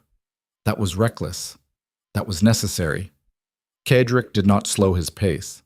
Mordril needed to understand he's not as untouchable as he believed. You arrested a noble lord without proof. The crown will demand his release. The crown can demand whatever maintains their illusion of authority. I stopped caring about royal approval around the same time I realized the king is more interested in appearing powerful than actually being powerful. They reached his private study and entered together. Cedric moved immediately to the cabinet where wine waited, pouring generous amounts into 2 glasses. You took a risk defending me in there, he said, handing her 1 glass. Mordril will remember that insult. Good. Saraphina accepted the wine. Let him remember. Let everyone remember that questioning your judgment includes questioning mine now. We're bound together whether we like it or not. Undermining you undermines me. Is that the only reason you spoke up? She met his eyes over the rim of her glass. Does it matter? Cedric studied her for a long moment, seeing the same fierce pragmatism that drew him to her initially. The refusal to soften reality with sentiment or pretend their arrangement was anything other than mutual survival. No, he admitted finally. I suppose it doesn't. They drank in silence, watching firelight flicker across stone walls while outside Blackthorne Keep. The kingdom held its breath, waiting to see what the Iron Duke would do next. What happens now? Saraphina asked quietly. Now we wait for whoever's orchestrating this conspiracy to make their next move. Cedric set his glass down. Mordril is a piece, not the player. Arresting him forces the real enemy to adjust their strategy, and adjustments create opportunities for mistakes. You're using him as bait again. I'm using everything and everyone as bait. That's what survival requires when you're surrounded by people who want you dead. Saraphina moved closer, studying his face with uncomfortable intensity. You've been surviving so long you've forgotten what it's like to actually live. Living is a luxury reserved for people who don't have kingdoms to defend. No. Living is what makes defending kingdoms worth the cost. She set her own glass aside. You've built so much armor around yourself that you can't tell the difference anymore between protection and prison. The observation landed with the force of something Cedric had been deliberately avoiding. That maybe the walls he built to keep threats out had also trapped him inside a fortress of his own making. That survival without purpose was just slower dying. He turned away, unable to hold her gaze while that truth settled uncomfortably in his chest. What do you want from me, Saraphina? I want you to remember that we're on the same side, that you don't have to fight every battle alone just because you always have before. I don't know how to do this any other way. Then learn. She moved to stand beside him, close enough that their shoulders almost touched, because whatever's coming next is bigger than border raids and dead stewards. Someone is orchestrating a coordinated attack on everything you've built, and facing that alone will get you killed. Cedric felt the barriers he maintained start to crack under the weight of exhaustion and honesty. Felt something shift in the careful architecture of control he'd spent years constructing. If I trust you and you betray me, It will destroy more than just my kingdom. I know. Seraphina's voice was soft but steady. That's what makes trust actually mean something. It only matters when you're risking everything on faith instead of certainty. The moment stretched between them, heavy with implications neither could take back once spoken aloud. Cedric stood at a precipice he had avoided his entire adult life. The choice between absolute control and the terrifying vulnerability of genuine partnership. Outside, night fell across Valador in darkness, broken only by scattered fires marking where civilization pushed back against wilderness. And somewhere in that darkness, enemies were moving final pieces into position for an attack Cedric could feel coming but could not yet see. The trap was closing. The question was whether he would face it alone behind walls that had kept him safe and isolated for years, or whether he would finally let someone stand beside him when the world came to tear everything down. Cedric turned to face Saraphina directly, seeing her clearly for maybe the first time since they met, not as a political arrangement or a beautiful object or even an unexpected ally, but as someone who understood exactly what survival cost and chose to pay it anyway. "Help me," he said quietly. The words tasted strange after years of refusing to admit he needed anything. "Help me find whoever's doing this before they destroy everything." Seraphina held his gaze without flinching. "On one condition, name it. When this is over and the threats are dead and the kingdom is secure, you stop treating our marriage like a prison sentence. You're both enduring. You actually try to build something real instead of just surviving side by side." The request should have felt like manipulation, like someone leveraging his vulnerability for personal gain. Instead, it felt like the first honest thing anyone had asked of him in years. "Agreed," Cedric said. And then, because the moment demanded more than cold transaction, he added, "I'll try. Trying is all I'm asking." She offered her hand, and Cedric took it, feeling the strange weight of alliance forged not through fear or necessity, but through choice. Through two people damaged by survival deciding maybe they could be stronger together than alone. It should have felt like weakness. Instead, as their hands clasped in the firelit study while enemies gathered in darkness beyond the walls, Cedric felt something he had not experienced in 8 years of brutal rule. Hope. And in the shadows of Blackthorne Keep, in chambers where Lord Cassian Mordril sat under guard contemplating his mistakes, a sealed letter was discovered hidden in his belongings. A letter that changed everything. A letter bearing the royal seal of the crown itself, containing orders to destabilize Duke Cedric Vamar's authority by any means necessary. The king had not been a victim of ambitious nobles or foreign raiders. The king had been the architect all along. And when guards brought that letter to Cedric just after midnight, when he read words that proved the crown itself had orchestrated attacks that killed his soldiers and nearly destroyed his marriage, something fundamental shifted in the careful balance of power that held Valador together. The Iron Duke stood at the window of his study, holding evidence of royal treason while his wife read over his shoulder and made the decision that would ignite civil war across the kingdom. "This is not just about defending anymore," he said quietly. "This is about making a choice we cannot walk back from." Seraphina met his eyes in the reflection of glass that showed them both standing together against darkness. What choice? Whether we kneel to a crown that tried to destroy us, or whether we tear that crown down and rebuild this kingdom on foundations that don't require our deaths to stay standing. The words hung in the air like smoke from distant fires, like the moment before armies clashed and history split into before and after. Cedric looked at his wife, seeing his own ruthless determination reflected back at him, seeing someone who would stand beside him through whatever came next, not because she had to, but because she chose to. "So what do we do?" she asked. "We finish what they started." Cedric turned from the window, already planning moves that would shake Valador to its foundations.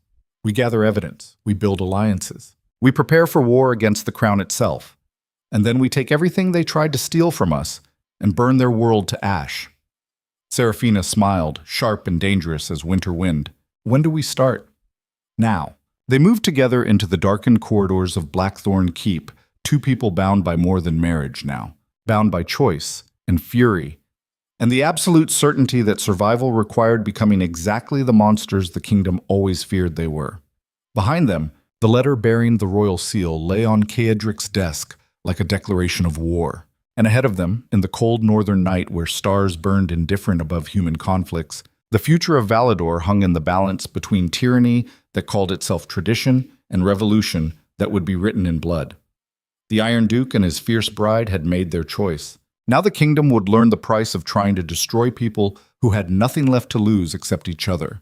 And nothing made powerful people more dangerous than giving them something worth protecting. The point of no return had passed. What came next would reshape everything. The letter burned in Cedric's hand like a brand marking betrayal. Royal seal. Royal orders. Royal conspiracy to dismantle everything he had built through blood and calculated brutality. He read it 3 times, each pass confirming what his instincts had been screaming since the garrison attacks began. The king wanted him destroyed, not arrested, not contained, destroyed completely, along with anyone loyal to House Vaemar. The orders were explicit enough to leave no room for misinterpretation. Destabilize the Duke's authority.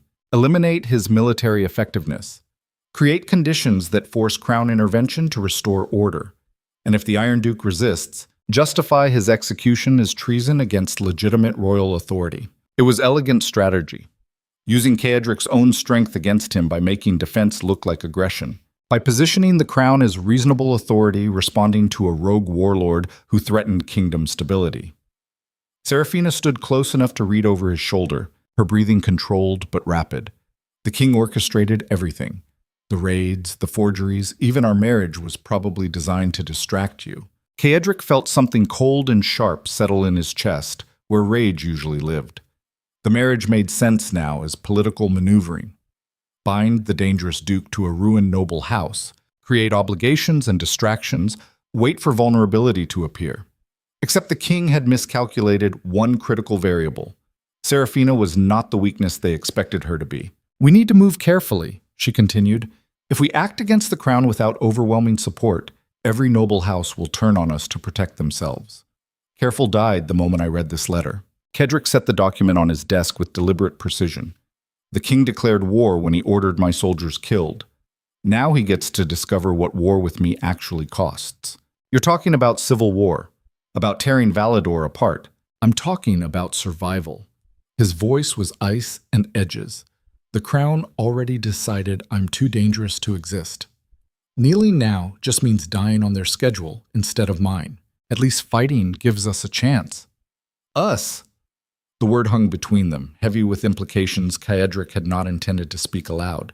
But it was too late to take back, and maybe he did not want to. Maybe somewhere between political arrangement and genuine alliance, they had become something that actually mattered. Saraphina met his eyes directly. "If we do this, there's no going back. Every bridge burns, every relationship ends. We become exactly what the kingdom fears most. We already are what they fear." Cedric moved to the map still spread across his desk, territorial boundaries that would mean nothing once open conflict began. The difference is, we stopped pretending their fear is unjustified. He started marking positions, calculating troop deployments and supply lines with the cold efficiency that made him legendary. 3 northern provinces were absolutely loyal. 2 more could be convinced with the right incentives. The southern territories remained questionable, but control of mountain passes gave him defensive advantages that offset numerical disadvantages. It was possible. Difficult and brutal and expensive in lives, but possible. Saraphina watched him work, seeing the transformation from cautious duke to something harder. "How long have you been planning this?" "I've been planning everything since I was old enough to understand power is the only thing that keeps you breathing." Cedric did not look up from his calculations. The specifics change based on circumstances, but the principle stays constant. Survive by any means necessary, and never let anyone control whether you live or die, even if it means destroying the kingdom to save yourself. Especially then. He finally met her gaze. "You think I care about Valador as some noble ideal? I care about the territories I control and the people depending on me not to get them killed. The rest is just geography and politics. If the crown wants to make this kingdom choose between their authority and my protection, I'm betting on fear winning over tradition. You're betting on yourself, always. It's the only wager I trust." A knock interrupted before Saraphina could respond. Garrett entered carrying documents and an expression that suggested more bad news was arriving. "Your Grace, we have a problem. The Royal Guard just arrived with orders for Lord Mordril's immediate release. They're demanding you surrender him within the hour or face charges of illegal imprisonment." Cedric felt his jaw tighten. How many guards? 50. Fully armed and positioned outside the main gates. Send word that Mordril is being held on evidence of treason and will be released when investigation concludes. Not before. They won't accept that answer. Then they can try taking him by force and discover exactly how fortified Blackthorne Keep actually is. Cadric returned to his maps. I'm done negotiating with people who smile while sharpening knives for my back. Garrett glanced at Saraphina, looking for support that did not come. She stood beside Cadric, studying the same territorial markings, already committed to whatever path he chose. This is the breaking point, Garrett said quietly. Once royal guards leave here empty-handed, the Crown has justification for military action against you. They already have justification. They created it themselves. Cadric gestured at the letter still sitting on his desk. The difference is now I'm not pretending ignorance or hoping for peaceful resolution. War is coming regardless of what I do. I'm just choosing to fight it on my terms instead of waiting for them to pick the battlefield. Garrett studied him for a long moment, decades of service and loyalty weighing against self-preservation instinct. Finally, he nodded once. Then I'll prepare the household for siege conditions and send riders to loyal houses requesting immediate military support. Good. And Garrett, anyone who hesitates when asked to choose sides gets treated as an enemy. I don't have time for neutral parties or wait-and-see nobles. They commit now or they die later. Understood. After Garrett departed, Saraphina spoke carefully. You realize he's right about this being the breaking point. Once you refuse the Crown's direct orders, everything changes. Everything already changed when I read that letter. Cadric moved to the window overlooking the courtyard where royal guards waited below. I'm just accepting reality instead of pretending diplomacy can fix treason. They stood together watching the guards shift impatiently, 50 men who represented Crown authority and had no idea how close they were to dying. What are you going to tell them? Saraphina asked. The truth. That Lord Mordril stays imprisoned until I decide otherwise. And if the king has objections, he's welcome to come collect his traitor personally. That's a death sentence. For someone. Cadric turned from the window. Either them or me, and I've gotten very good at making sure it's never me. The confrontation happened in the main courtyard under gray winter sky. Cadric descended from the keep with 20 armed guards flanking him, a show of force that made the Crown's 50 look suddenly inadequate against fortified walls and strategic positioning. Captain Henrik of the Royal Guard stepped forward, hand resting on his sword hilt with professional menace. Duke Vaemar, I carry orders from His Majesty demanding Lord Mordril's immediate release. Refusal constitutes treason against the Crown. Cadric stopped 10 feet away, close enough to speak without shouting, but far enough to avoid sudden violence. I carry evidence that Lord Mordril participated in attacks that killed 200 of my soldiers. His crimes supersede royal orders. The king's authority supersedes all noble jurisdiction. Henrik's voice remained steady, but tension gathered in his shoulders. You will surrender the prisoner or face consequences. The king's authority extends as far as his ability to enforce it. Cadric gestured at the walls surrounding them, at guards positioned with crossbows aimed down from parapets. You have 50 men. I have 200 within these walls and another 1,000 within riding distance. Do the mathematics, Captain. Tell me how Crown authority looks when measured against actual military force. Henrik's face darkened with understanding. This is open rebellion. This is self-defense against a Crown that orchestrated attacks on my territories and people. Cadric pulled the letter from inside his coat and held it up for Henrik to see the royal seal. I have documented proof the king ordered military action against me disguised as border raids. That makes him the traitor, not me. The royal guards shifted uneasily. Henrik stared at the letter with an expression suggesting he recognized the seal but not the implications. You're claiming His Majesty committed treason against his own kingdom? I'm stating facts supported by evidence your king was stupid enough to put in writing. Cadric returned the letter to his coat. Now, you have a choice, Captain. You can try taking Mordril by force and watch most of your men die in the attempt. Or you can return to the capital and tell the king that Duke Cadric Vaemar refuses to participate in his own execution. Henrik looked at the crossbows aimed from walls, at guards positioned for maximum defensive advantage, at the Iron Duke standing calm and cold in the center of it all. Mathematics won over loyalty. The king will send armies. Let him. I've been preparing for this war longer than he's been planning it. Cedric stepped closer, dropping his voice so only Henrik could hear. And Captain, when those armies arrive, remember which side has actual strategic brilliance versus which side has hereditary authority and a crown that fits poorly on incompetent heads. He stepped back and addressed the guards at full volume. You came for a prisoner I'm keeping. You're leaving without him. Tell your king exactly what you saw here. Tell him the Iron Duke is done pretending fear of consequences that were always coming regardless of obedience. Henrik held his gaze for 5 long seconds. Then he signaled his guards, and they mounted horses with the controlled fury of men who knew they were outmatched but resented the humiliation. This will not stand, he called back as they prepared to ride. The crown will respond with overwhelming force. I'm counting on it. Cedric watched them leave through gates that closed behind them with the finality of bridges burning. Tell the king I'll be waiting. The gates sealed and silence fell across the courtyard. Cedric's guards remained at ready positions, waiting for orders from a man who had just declared war on legitimate royal authority. Saraphina approached from the keep entrance where she had been watching. That was either the bravest thing I've ever seen or the most suicidal. Both probably. Cedric turned toward the entrance. Let's find out which. The next 72 hours passed in frantic preparation. Riders carried messages to every house that might support rebellion against the crown. Supply chains were secured and defensive positions reinforced. Blackthorne Keep transformed from political fortress to military headquarters, preparing for siege. Cedric slept in brief increments between strategy sessions that stretched past midnight.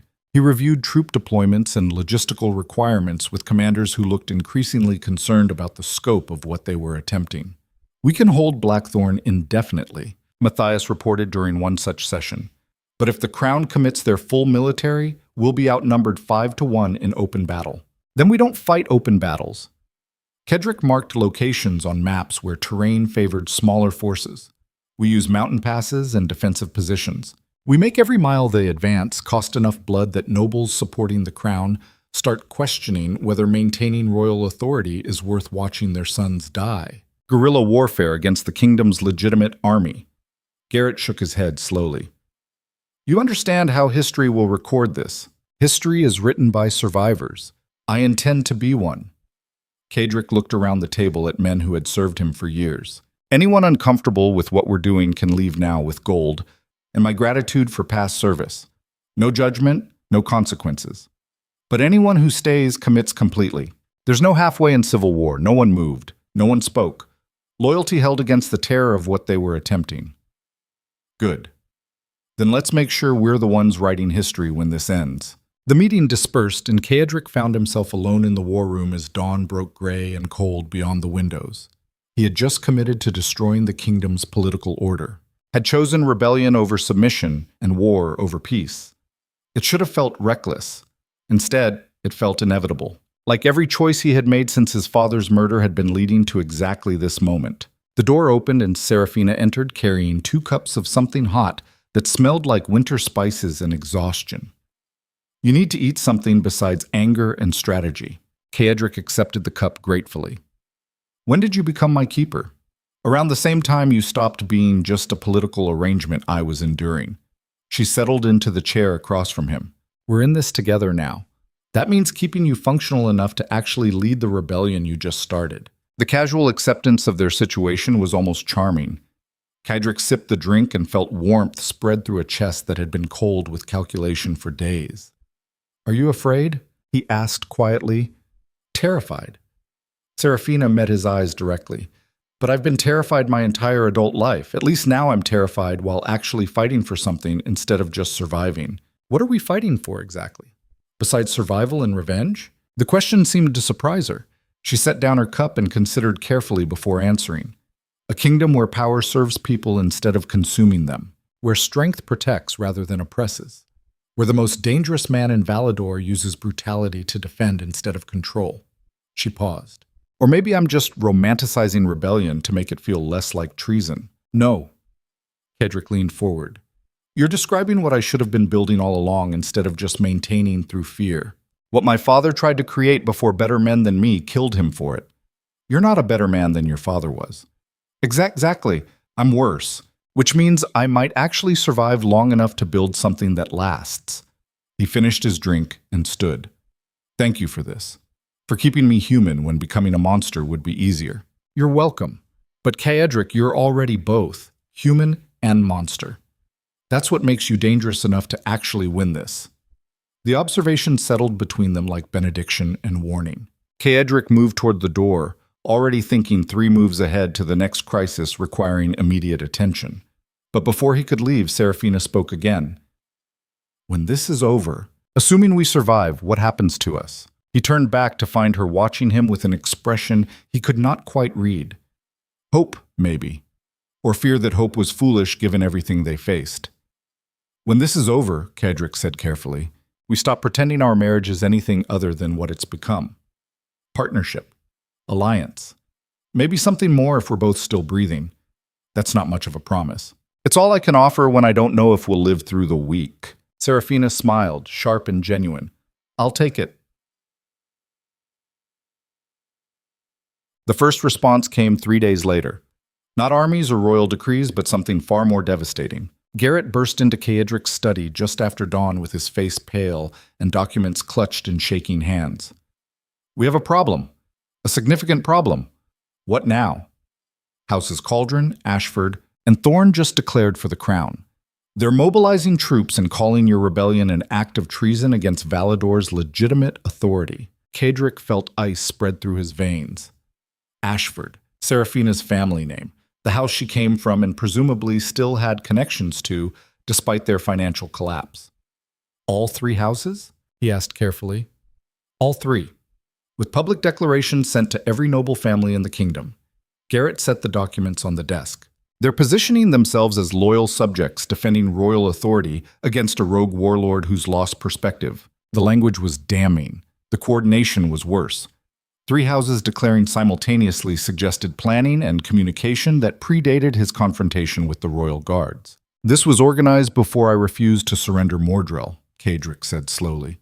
They were waiting for an excuse to move against me. It appears so. Garrett hesitated before continuing. Your Grace, House Ashford's declaration was signed by Lady Seraphina's uncle, Lord Peter Ashford. Lord Imprisoning. He specifically mentions her marriage to you as coerced and illegitimate. The implication hung in the air like poison gas. That Seraphina's family was claiming she had been forced into marriage, that the union was invalid, that she was a victim requiring rescue from the Iron Duke's tyranny. It was brilliant propaganda, turning his wife into a sympathetic figure imprisoned by a brutal warlord, making rebellion look like salvation instead of treason. Where is Seraphina now? Kaedric asked quietly. I don't know. She was in her chambers an hour ago, but find her. Bring her here immediately. Garrett departed at speed. Kaedric stared at the declarations, reading words that transformed his wife from ally to potential liability. If House Ashford was declaring against him, did that make Seraphina complicit? Had she known this was coming? The paranoia he had spent weeks fighting surged back with devastating force. Every conversation they had shared, every moment of apparent partnership suddenly looked like potential deception, like someone playing a longer game than he realized. Trust had been a mistake. Opening himself to vulnerability had created the exact weakness his enemies needed. The door opened and Seraphina entered with Garrett behind her. She took one look at Kaedric's face and stopped. What happened? Your family just declared for the crown. Kaedric's voice was ice and accusation, along with 2 other houses in coordinated statements that suggest planning weeks in advance, which means either you knew this was coming or you're spectacularly ignorant about your own family's activities. Seraphina's expression shifted from concern to fury. You think I'm part of a conspiracy against you? I think 3 houses don't coordinate declarations without communication. I think your uncle is claiming our marriage was coerced. I think the timing is suspiciously convenient. He moved around the desk toward her. So, tell me, wife, what exactly did you know, and when did you know it? Nothing. I knew nothing about this. Seraphina's voice was sharp as breaking glass. I haven't communicated with my family since before our wedding. They abandoned me years ago when my parents died. Why would they suddenly coordinate with me now? Because using you to undermine me serves their interests regardless of your cooperation. Kaedric stopped directly in front of her.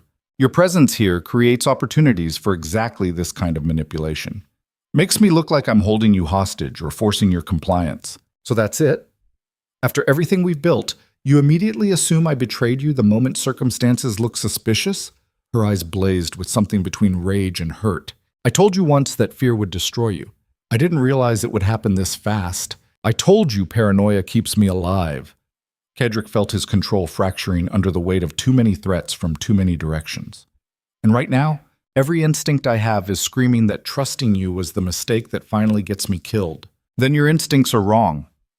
Saraphina stepped closer, refusing to back down despite the fury radiating off him. I chose this marriage. I chose you. I chose to stand beside you against the crown when walking away would have been safer. If you can't see the difference between alliance and infiltration, then you're more broken than I realized. Prove it. Show me evidence you're not part of this. I can't prove a negative. You either trust me or you don't. Saraphina's voice dropped to something deadly quiet. And if you don't, then we're done pretending this partnership means anything. The ultimatum hung between them like a blade waiting to fall. Kedrick stared at his wife, seeing genuine fury and what looked like real hurt behind her eyes. But he had seen skilled liars before, had watched people he trusted transform into enemies the moment circumstances shifted. Trust was a luxury he could not afford when kingdoms were at stake. Garrett, escort Lady Saraphina to her chambers. She's confined there until I determine her involvement in this conspiracy. Saraphina's face went pale. You're imprisoning me. I'm protecting my interests until I know where your loyalties actually lie. You know where my loyalties lie. You're just too terrified to believe it. She turned toward Garrett. I'll go willingly. No point fighting when he's already decided I'm guilty. She left with her head high and her spine straight, dignity intact despite the accusation and imprisonment. The door closed behind her and Kedrick stood alone with Garrett in a study that suddenly felt much larger and emptier. Was that wise? Garrett asked carefully. Wise is staying alive. Everything else is sentiment that gets you killed. Kedrick returned to his desk, already pushing away the uncomfortable feeling in his chest. Send word to our allies that Lady Saraphina is being held pending investigation. I want everyone to understand she has no authority to speak for House Vaymar. And if she is innocent, then I'll apologize when this is over. But right now, I can't afford to trust anyone whose family just declared war on me. Garrett nodded and departed, leaving Kedrick surrounded by maps and declarations and the growing certainty that he had just made a catastrophic mistake. But admitting that required vulnerability, he no longer possessed, so he buried the doubt and focused on survival, on strategy and military planning and all the familiar patterns that kept emotions locked away where they could not complicate necessary decisions. Outside, storm clouds gathered over Blackthorne Keep. Inside, the Iron Duke prepared for war against everyone who threatened his power, including, apparently, his own wife, Jamatit. 2 days passed in escalating tension. More houses declared for the crown, fewer declared support for Kedrick's rebellion. The mathematics of civil war shifted toward outcomes that looked increasingly grim. Kedrick worked through the nights reviewing intelligence reports and adjusting strategies to account for deteriorating political support. He did not visit Saraphina, did not send messages or check on her well-being. Acknowledging her existence meant acknowledging the possibility he had been wrong to imprison her. And being wrong meant accepting that paranoia had finally destroyed the one genuine connection he had allowed himself in years. Better to focus on tangible threats than emotional complications. But on the third morning, Garrett entered his study with an expression that suggested the complications were about to become unavoidable. Your Grace, we've intercepted correspondence from House Ashford. You need to read this immediately. Kedrick accepted the documents and began reading, then stopped.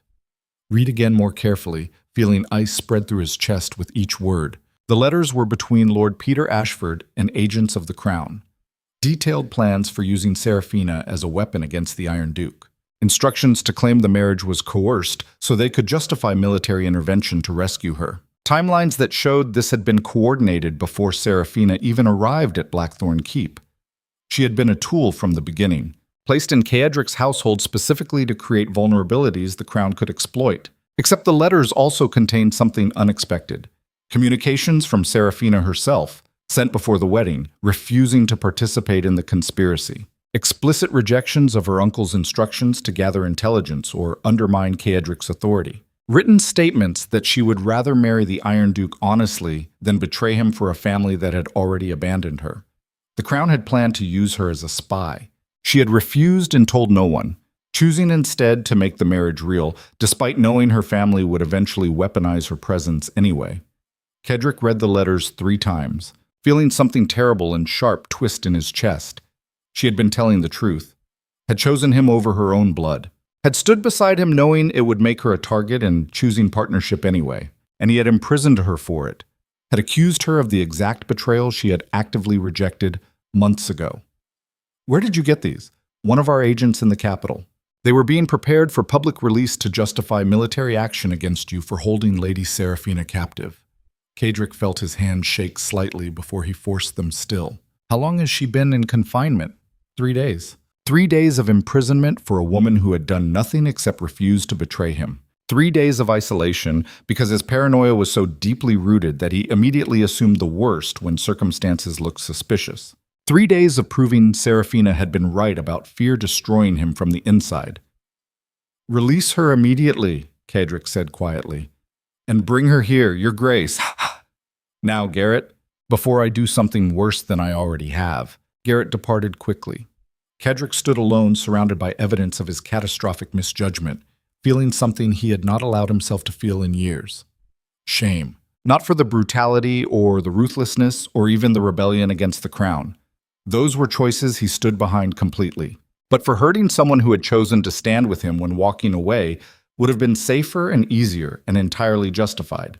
For destroying trust because believing in it terrified him more than physical threats ever could. The door opened and Saraphina entered, flanked by guards who looked uncomfortable with the entire situation. She had been confined for 3 days, but held herself with the same fierce dignity that had drawn Cedric's attention initially. "Leave us," he told the guards. They departed. The door closed. Cedric and Saraphina stood on opposite sides of his study like adversaries instead of allies. "I read the letters," Cedric said before she could speak. "From your uncle. From the Crown.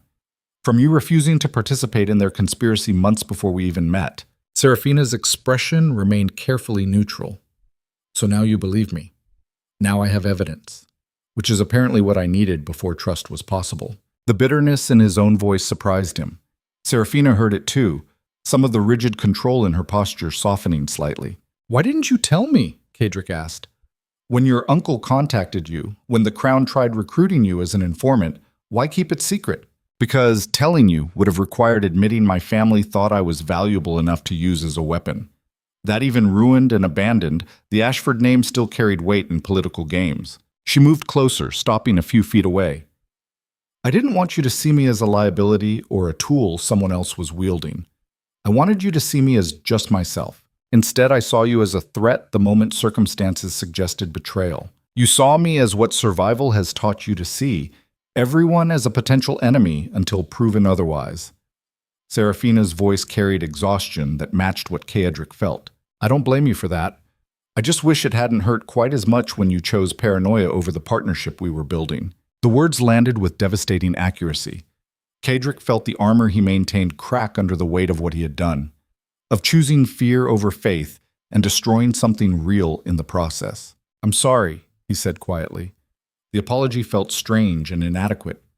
"For imprisoning you, for not trusting what we had built, for letting terror dictate my response instead of actually thinking clearly." Seraphina studied him for a long moment. "Are you sorry because you were wrong, or because keeping me imprisoned became politically inconvenient?" "Both. But mostly because I hurt you when you didn't deserve it." He met her eyes directly. "You were right about fear destroying me. I'm so focused on threats that I can't recognize allies even when they're standing directly beside me. So what changes? Because apologies are just words, Cedric. What actually changes in how you see me and this marriage?" The question demanded honesty he was not sure he could provide. Cedric moved to the window, staring out at gathering storm clouds while searching for words that carried actual meaning. "I don't know how to trust people without evidence," he admitted finally. "My father trusted and died for it. I learned young that belief without verification gets you killed. But I also know that living without trusting anyone eventually destroys everything worth protecting." He turned back to face her. "So what changes as I try? I actively fight the instinct to assume betrayal before innocence. I give you benefit of doubt instead of making you prove loyalty every time circumstances look suspicious."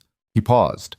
And I accept that maybe being this afraid of vulnerability is more dangerous than the vulnerability itself.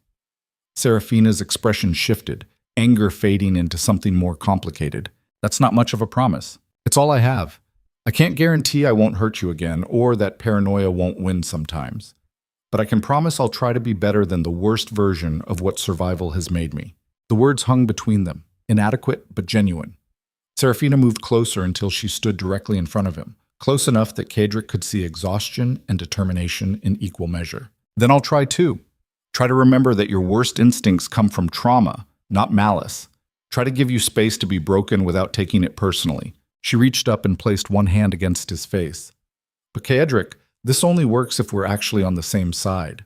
Not just allies of convenience, but genuine partners who protect each other instead of becoming threats to each other. I want that. More than I've wanted anything in years. He covered her hand with his own. I'm just terrified I'll destroy it by being exactly what I am. Then be what you are with me instead of at me. Let me be strong enough to handle the monster and human enough to remind you which one serves us better. The trust implicit in those words was staggering. That she could stand this close to someone who had imprisoned her unjustly and still choose partnership. Still believe something real could be built from the wreckage of suspicion and hurt. Cedric pulled her close, holding her with the fierce protectiveness of someone who had almost lost something irreplaceable. Saraphina wrapped her arms around him, and for a moment they stood together in the study while war gathered beyond the walls and enemies positioned their final attacks. We're going to lose this war, Saraphina said quietly against his shoulder. The numbers are against us. More houses declare for the crown every day. Probably. Cedric did not release his hold. But we'll lose it together, which is better than surviving alone. That's a terrible battle cry. It's all we have. They separated reluctantly, returning to the reality that required strategic planning over emotional honesty. But something had shifted fundamentally between them. Some barrier broken that could not be rebuilt, regardless of what paranoia demanded. What do we do now? Saraphina asked. Now we prepare for the worst and hope it's not as catastrophic as mathematics suggests. Cedric moved to his desk, already thinking through options. We fortify Blackthorne. We rally every ally still willing to stand with us. And we make the crown pay dearly for every mile they take. And if we can't win, then we make them remember what it cost to destroy us. Let history record that the Iron Duke and his fierce wife went down fighting instead of kneeling. Saraphina smiled, sharp and genuine. I can live with that legacy, assuming we survive to have one. They returned to war planning, standing together over maps that showed their territories shrinking while enemy forces grew. But for the first time since rebellion began, Cedric felt something other than cold calculation. He felt hope that maybe, just maybe, partnership was worth the risk vulnerability required. Outside, thunder rolled across black skies. Inside Blackthorne Keep, two people who had chosen each other against every logical reason prepared to face impossible odds together. And in the shadows beyond their walls, the final betrayal was already moving into position. A betrayal neither of them saw coming. A betrayal that would force Cedric to choose between everything he had built and the one person who had made that building actually matter. The trap was closing, and this time, survival would require becoming something entirely different from the monster fear had created, or losing everything that made survival worth the cost. The final betrayal arrived with dawn.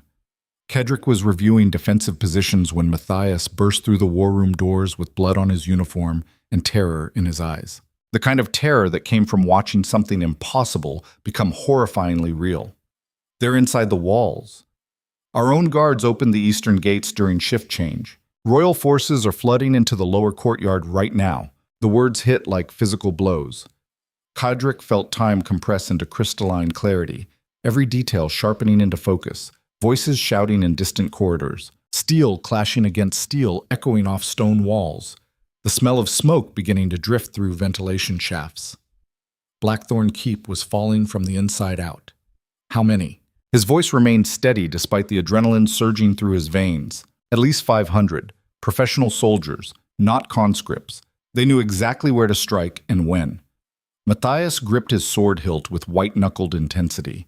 Someone gave them detailed intelligence about our security rotations and weak points. Someone inside Cedric's own command structure had sold the one thing that should have been impregnable. the location and timing of vulnerabilities in Blackthorne's defenses, which meant the conspiracy ran deeper than forged letters and political maneuvering. It meant betrayal at the highest levels by people he trusted with his life. The realization settled cold and sharp. This was not random treachery. This was coordinated execution designed to end him completely. Where's Saraphina? In the North Tower with her personal guard. Matthias hesitated. Your Grace, we need to evacuate you immediately. There's still time to reach the mountain passes if we move now. Evacuate. Run. Abandon the fortress he had defended for 8 years and the people depending on him for protection. Leave Blackthorne to burn while he saved himself through superior knowledge of escape routes and mountain terrain. It was the smart tactical decision. The choice that prioritized survival over sentiment and lived to fight another day. Cedric had built his entire life on smart tactical decisions. But smart decisions had never required abandoning Saraphina to enemy soldiers who would use her as a hostage, or worse. Had never meant leaving loyal guards to die defending a duke who valued his own survival over their sacrifice. Some things mattered more than survival. He was only now beginning to understand which things those were. No. Cedric moved to the weapons rack and began arming himself with methodical precision.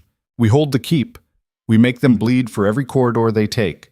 And we buy enough time for civilians and non-combatants to evacuate through the northern passages. That's suicide. You can't hold against 500 professional soldiers with the forces we have left. Watch me. He strapped on armor over his clothes, metal plating that had saved his life more times than he could count. Then get every available fighter to defensive positions. I want choke points fortified and kill zones established in the main corridors. Anyone who can't fight gets evacuated immediately. Matthias stared at him with the expression of someone watching a friend embrace death. This is the end, Your Grace. Even if we hold them off temporarily, more forces are coming. The Crown committed everything to this attack. Then we make it cost them everything too. Cedric finished arming and faced his commander directly.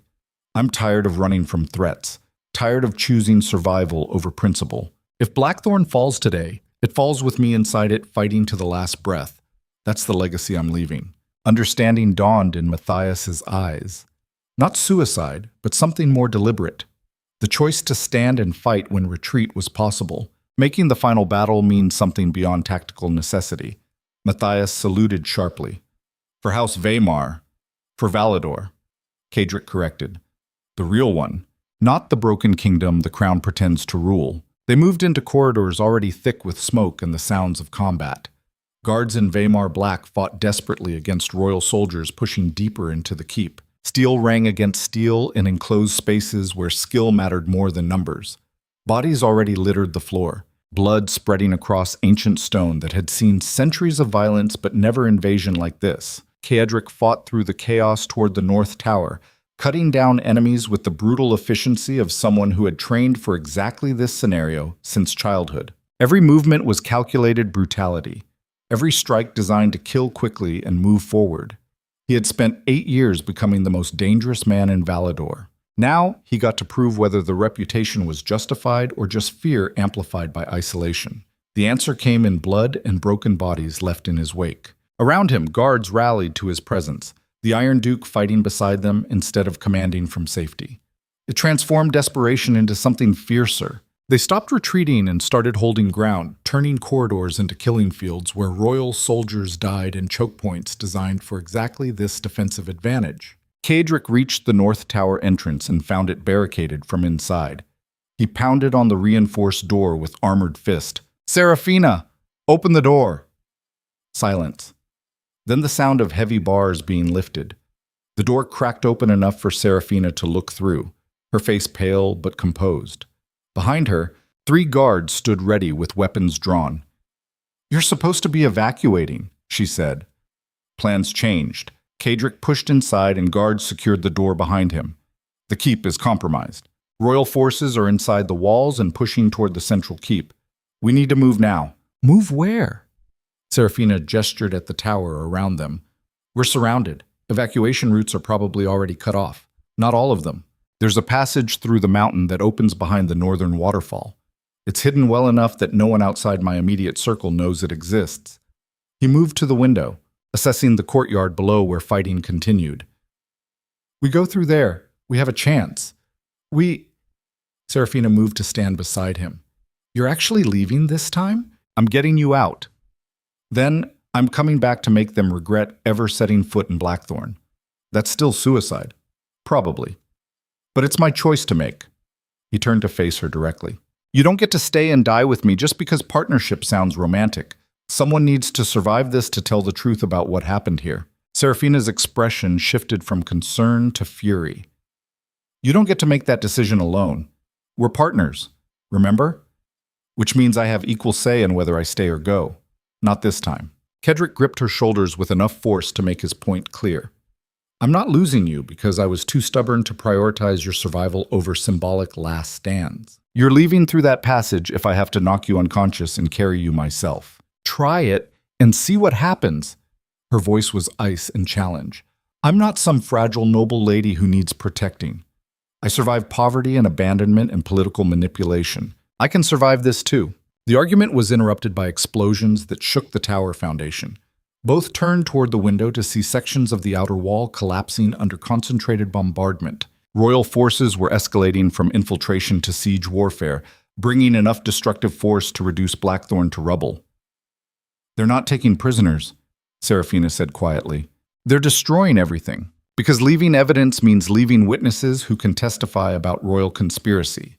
Kedrick watched smoke billow from damaged fortifications. The Crown ordered this attack. They can't let anyone survive to confirm it, which means evacuating alone won't save me. The moment they find me, I become either a hostage or a corpse, depending on which serves their narrative better. She was right. Kedrick felt the cold logic settle with devastating clarity. Seraphina's survival required more than physical escape. It required the Crown losing so completely that using her as leverage became impossible. It required him winning an unwinnable battle. The realization should have been crushing. Instead, it felt almost liberating, like the moment when impossible odds removed all choices except the most extreme ones. When survival required embracing the monster he had spent years keeping leashed. Then we changed the plan, he said. We don't evacuate. We don't surrender. We make this keep so expensive to take that the Crown bleeds out before they reach the throne room. How? Seraphina gestured at the chaos visible through the window. We're outnumbered and surrounded. Even you can't fight through 500 soldiers. No, but I can make them kill every single person in this keep if they want me. Turn this from a tactical victory into a massacre so brutal that nobles supporting the Crown start questioning whether maintaining royal authority is worth watching their sons die in burning corridors. You're talking about using our own people as shields. I'm talking about giving them a choice. Evacuate through hidden passages if they can't fight, or stay and make the Crown pay in blood for every inch of stone they claim. Some people will choose survival. Others will choose defiance. Both are valid.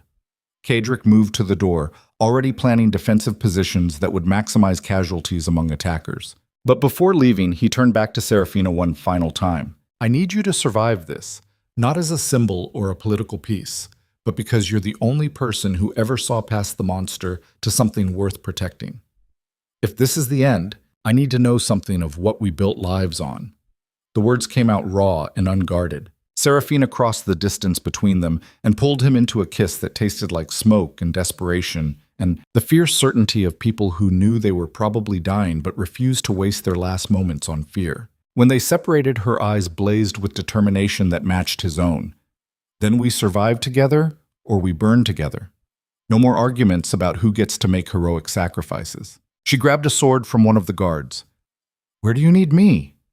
Kedrick felt something in his chest crack open, some final wall breaking under the weight of what she represented. Partnership without conditions. Alliance that chose solidarity over safety. Everything he had been too terrified to believe in until circumstances forced the choice. Central throne room, he said. We fortify it as the final defensive position and make them come through hell to reach us. Seraphina smiled, sharp and fierce. Let's make them regret everything. They moved through burning corridors together, rallying scattered defenders into coordinated resistance. Kedrick's presence transformed chaos into brutal efficiency. Soldiers who had been retreating in panic suddenly found courage in fighting beside the Iron Duke. Guards positioned themselves in choke points and killed attackers with the desperate ferocity of men protecting the last thing they valued. The tide did not turn, but it slowed. Royal soldiers stopped advancing easily and started dying in enclosed spaces designed for defense, bodies piled in narrow corridors. Blood made stone floors treacherous. Smoke from fires reduced visibility to a few feet, turning every corner into potential ambush. Cadric fought like violence given human form, cutting through enemies with mechanical precision while directing defensive positions between kills. His armor took hits that should have been fatal, metal denting under impacts that would have crushed bone. He felt pain as distant information, acknowledged but not allowed to slow him. Beside him, Saraphina fought with surprising skill for someone trained in political survival rather than combat. She moved efficiently, targeting vulnerabilities and staying close to guards who could cover her weaknesses. Not trying to be a warrior, just refusing to be helpless. They reached the throne room and found it already fortified. Garrett stood at the center with 20 loyal guards positioned around the massive space. Barricades blocked the main entrances. Crossbowmen aimed from elevated positions. The room had been transformed into a kill box designed to slaughter anyone forcing entry. Your Grace. Garrett's face was covered in soot and blood. We've lost the eastern wing completely. The northern barracks are burning. Enemy forces are consolidating for a final push on this position. How long can we hold? Against 500? Maybe an hour if we're lucky. Garrett met his eyes directly. This is the end, my friend. Best we can hope for is making it memorable. Then let's give them a story worth telling. Cadric moved to the throne and sat, deliberately casual in the face of approaching death. When they come through those doors, I want them to see exactly what they're fighting. Not a rebel or a traitor, but the legitimate power in this kingdom sitting in judgment of their treason. You want them to see you on the throne. I want them to understand that crowns don't make kings. Power does. And I have more power in this room than the king has in his entire capital. It was theater, symbolic defiance in the face of overwhelming force. But symbols mattered in politics, and Cadric had always understood the value of leaving the right image burned into enemy minds. Saraphina moved to stand beside the throne, positioning herself as equal rather than subordinate. Royal forces will use me as propaganda regardless of what happens here. Might as well control the image they're forced to work with. She was right. If they were dying today, better to die in a way that complicated the crown's narrative. That made explaining their destruction harder than simply labeling them rebels and traitors. The Iron Duke and his fierce wife, standing together in their throne room while the kingdom burned around them. Refusing to kneel even when kneeling was the only rational choice. It was the kind of legend that survived beyond facts. The kind of story that transformed defeat into martyrdom and made the victors look like villains regardless of legal justification. Cadric reached out and took Saraphina's hand. If this is the end, don't. She squeezed his hand hard enough to hurt. We're not doing deathbed confessions or tearful goodbyes. We're fighting until we can't anymore. And whatever happens after that happens. The refusal to give in to sentiment was perfectly characteristic.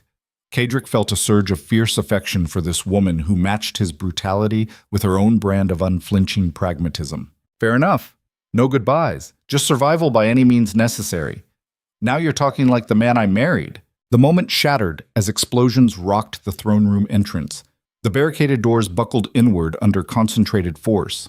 Royal soldiers were using siege weapons at close range, destroying their own fortifications to create entry points. Positions! Cadric stood and drew his sword. Make every death count! The doors exploded inward in a shower of splinters and stone. Royal soldiers poured through the breach in disciplined formations, shields raised and weapons ready. They moved with professional coordination, spreading to control the space while maintaining defensive coverage. Crossbow bolts from elevated positions tore through the first ranks. Men screamed and died before reaching the center. But more kept coming, stepping over bodies to press the attack with numerical advantage that made casualties irrelevant. Cadric's forces held the center ground, creating a killing field around the throne itself. Guards fought with desperate skill, knowing every second they survived was another second the Iron Duke remained defiant. But mathematics was absolute. 20 defenders could not hold against hundreds. One by one, loyal guards fell to overwhelming numbers. The defensive perimeter contracted toward the throne until only Cadric, Saraphina, Garrett, and 5 remaining guards stood against the tide. Royal soldiers surrounded them in a loose circle, weapons ready but not attacking, waiting for something. Then the circle parted and a figure walked through wearing royal insignia and an expression of cold satisfaction. Lord Chancellor Davos, the king's chief advisor and architect of crown policy. The man who had probably planned this entire conspiracy from the beginning. Duke Vaemar, Davos's voice carried across the sudden silence. You've caused considerable difficulty, but this rebellion ends now. Surrender and you'll be granted a trial. Continue resisting and you die where you stand. Cedric laughed, the sound harsh and genuine. A trial? How generous. Will it be before or after you execute me for treason? That depends entirely on your cooperation. Davos gestured at Saraphina. Release Lady Saraphina. She's a victim of your manipulation and will be treated accordingly. Ask her yourself if she's a victim. Davos turned towards Saraphina with an expression of practiced sympathy. My lady, you've been held captive by a dangerous criminal. Come with us. You'll be protected and your family's honor restored. Saraphina smiled, cold and sharp. My family abandoned me when I had nothing to offer them. This dangerous criminal gave me partnership and purpose. So you can take your protection and your restored honor and shove both directly up your... That's enough. Davos's sympathy vanished. You're clearly suffering from extended exposure to his influence. You'll be treated for that condition once we've secured the situation. He signaled to soldiers. Take her.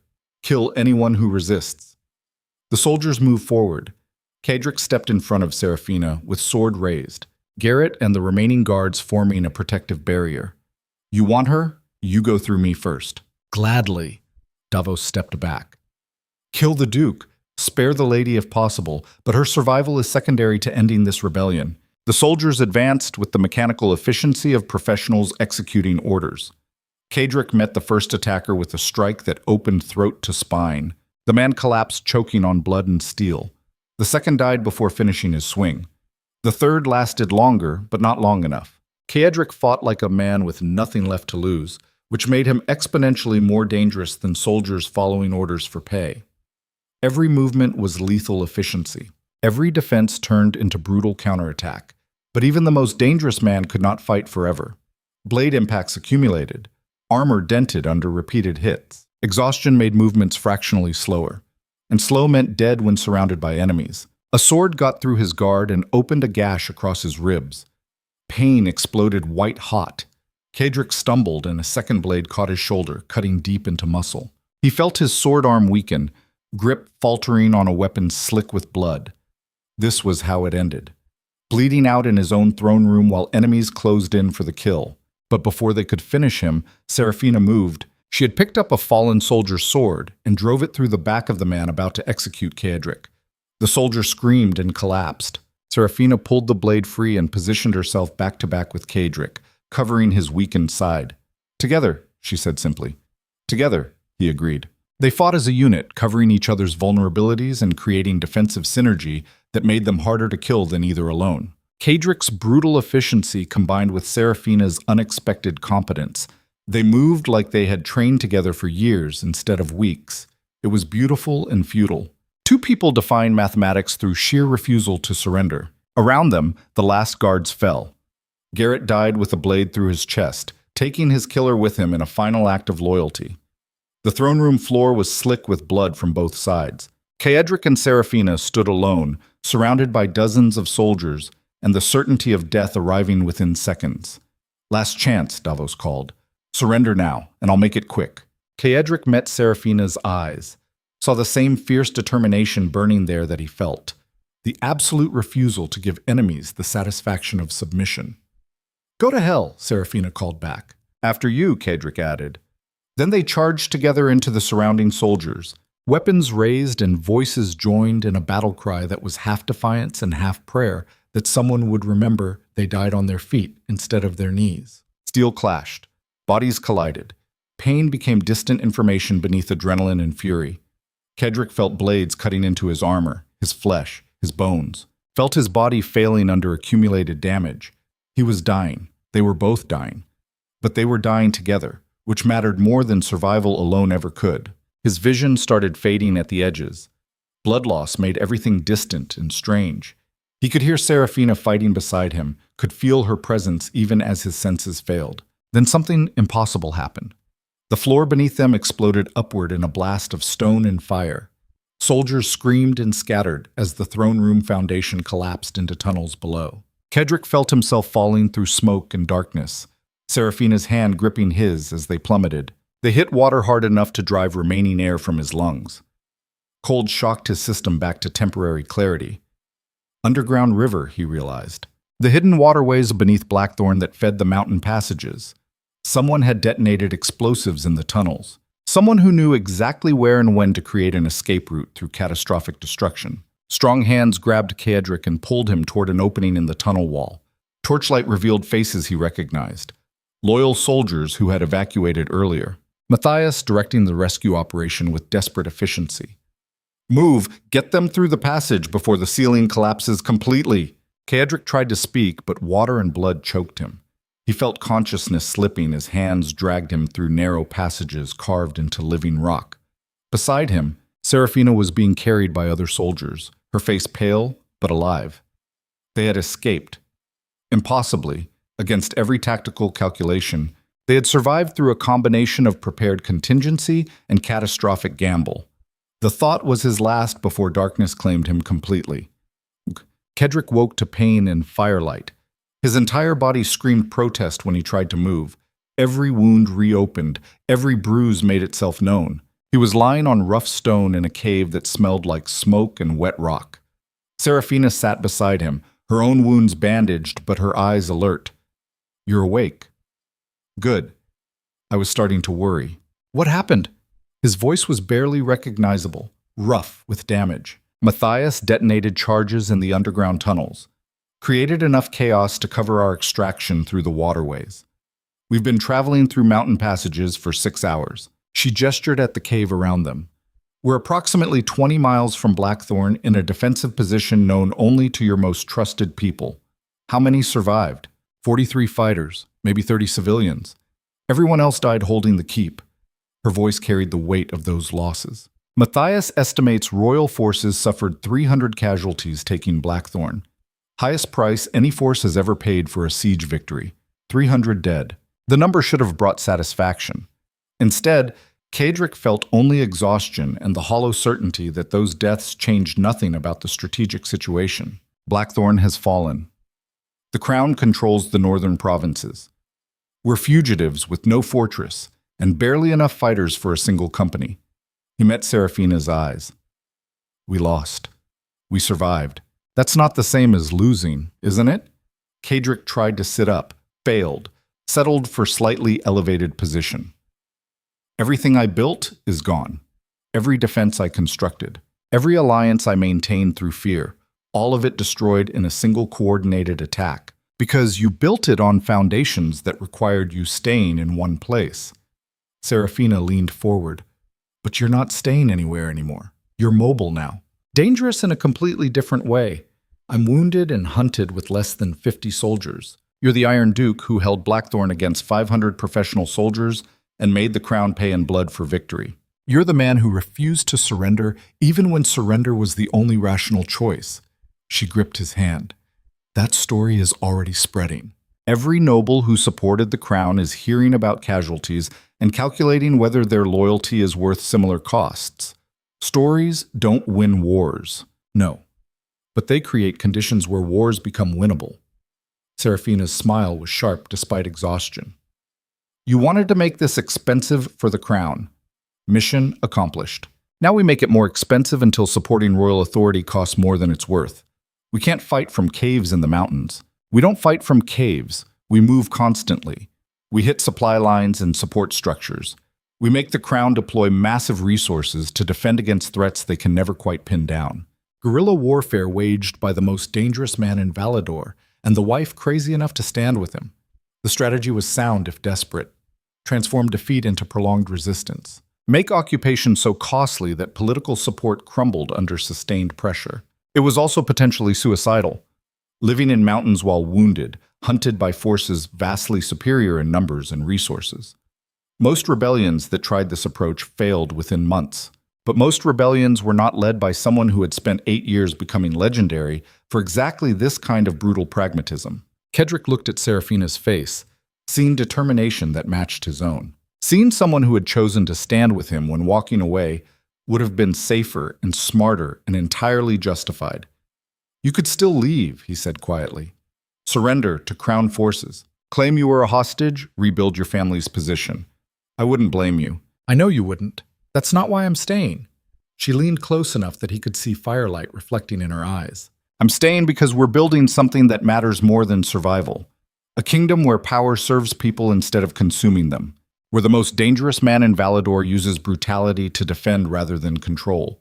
Her own words from weeks ago, thrown back at him as a reminder of promises made before everything fell apart. That's still what you want, even after watching what fighting for it costs? Especially after that. Saraphina's voice was steel wrapped in flesh. The Crown just proved they'll destroy anyone who threatens their authority. If we don't fight that, we're accepting a kingdom where power comes from heritage instead of merit. Where fear of change matters more than justice. Justice. The word felt strange coming from someone as pragmatic as Saraphina, but maybe that was the point.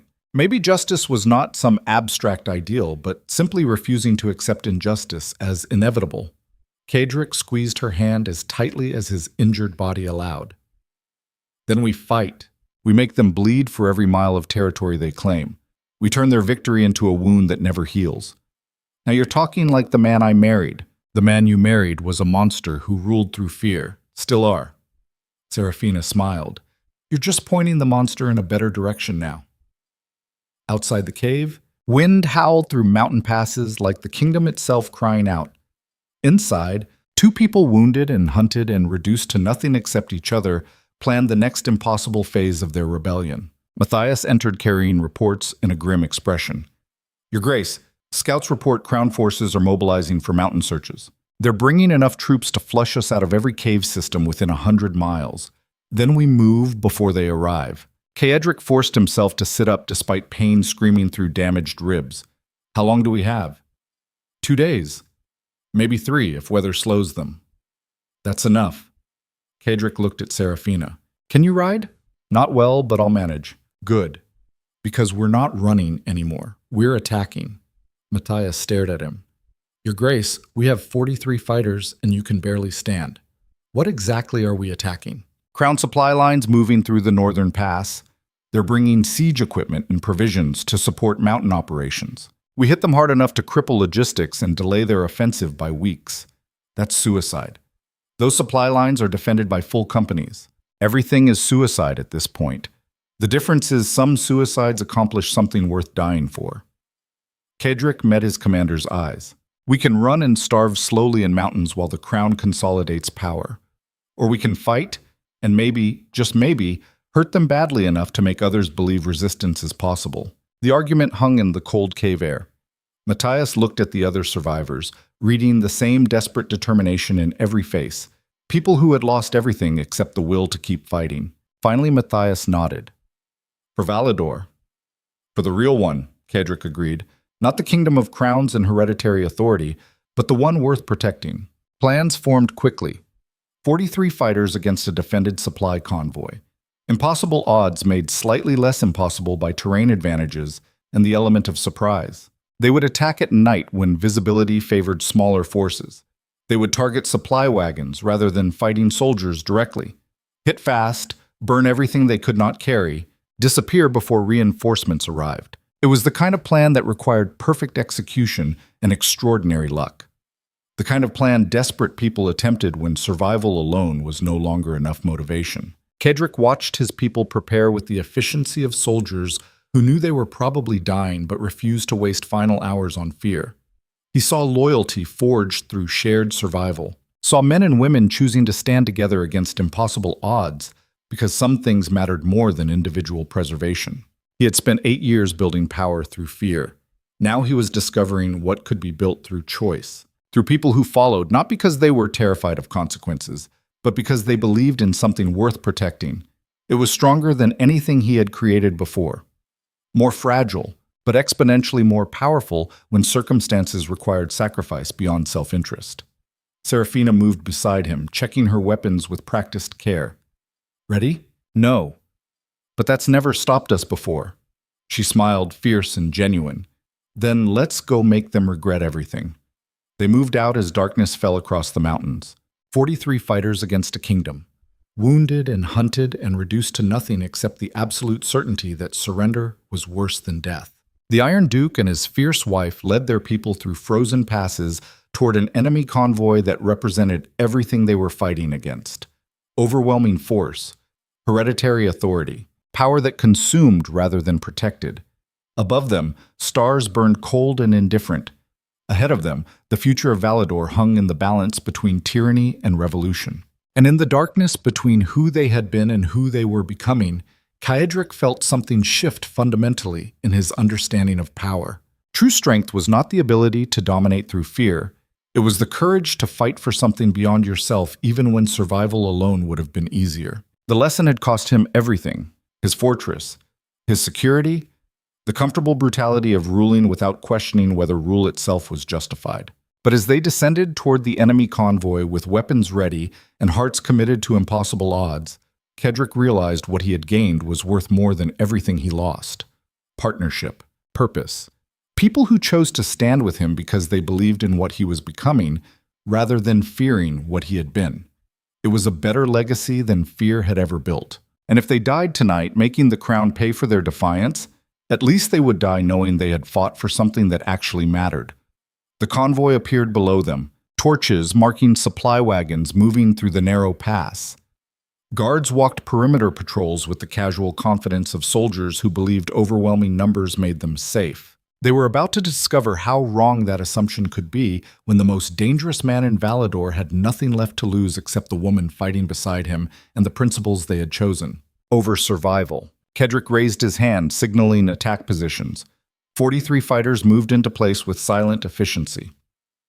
The Iron Duke and his fierce wife stood together at the precipice, weapons ready and futures uncertain. Then Caedric dropped his hand and hell descended upon the convoy in fire and fury and the absolute conviction that some battles were worth fighting regardless of the odds. The revolution had truly begun, and the kingdom would never be the same. The convoy burned. Flames consumed supply wagons and columns of fire that turned night into hellish daylight. Guards scrambled through chaos while Caedric's fighters struck from elevated positions with brutal efficiency. Arrows found throats. Blades opened arteries. 43 people fighting like demons against an enemy that outnumbered them 3-1. But numbers meant nothing when terrain and desperation combined into perfect violence. Caedric moved through the carnage with mechanical precision, despite wounds screaming protest with every movement. His sword found flesh and bone, with the familiarity of 8 years spent becoming exactly this dangerous. Beside him, Saraphina fought with grim determination, covering his weakened side while guards fell around them. The convoy defenders broke first. Professional soldiers, yes, but trained for conventional warfare against conventional enemies. Not prepared for the Iron Duke leading a suicide attack with nothing left to lose except the principles he had discovered too late to save his kingdom. They fled into darkness, abandoning supplies to save themselves. Smart tactical decision. Survival over glory. Caedric would have made the same choice 8 years ago. Now he stood among burning wagons and dead soldiers, watching everything the crown had sent to hunt him transform into smoke and ash, victory measured in destroyed supplies and delayed operations. Small triumph in the face of overwhelming strategic defeat.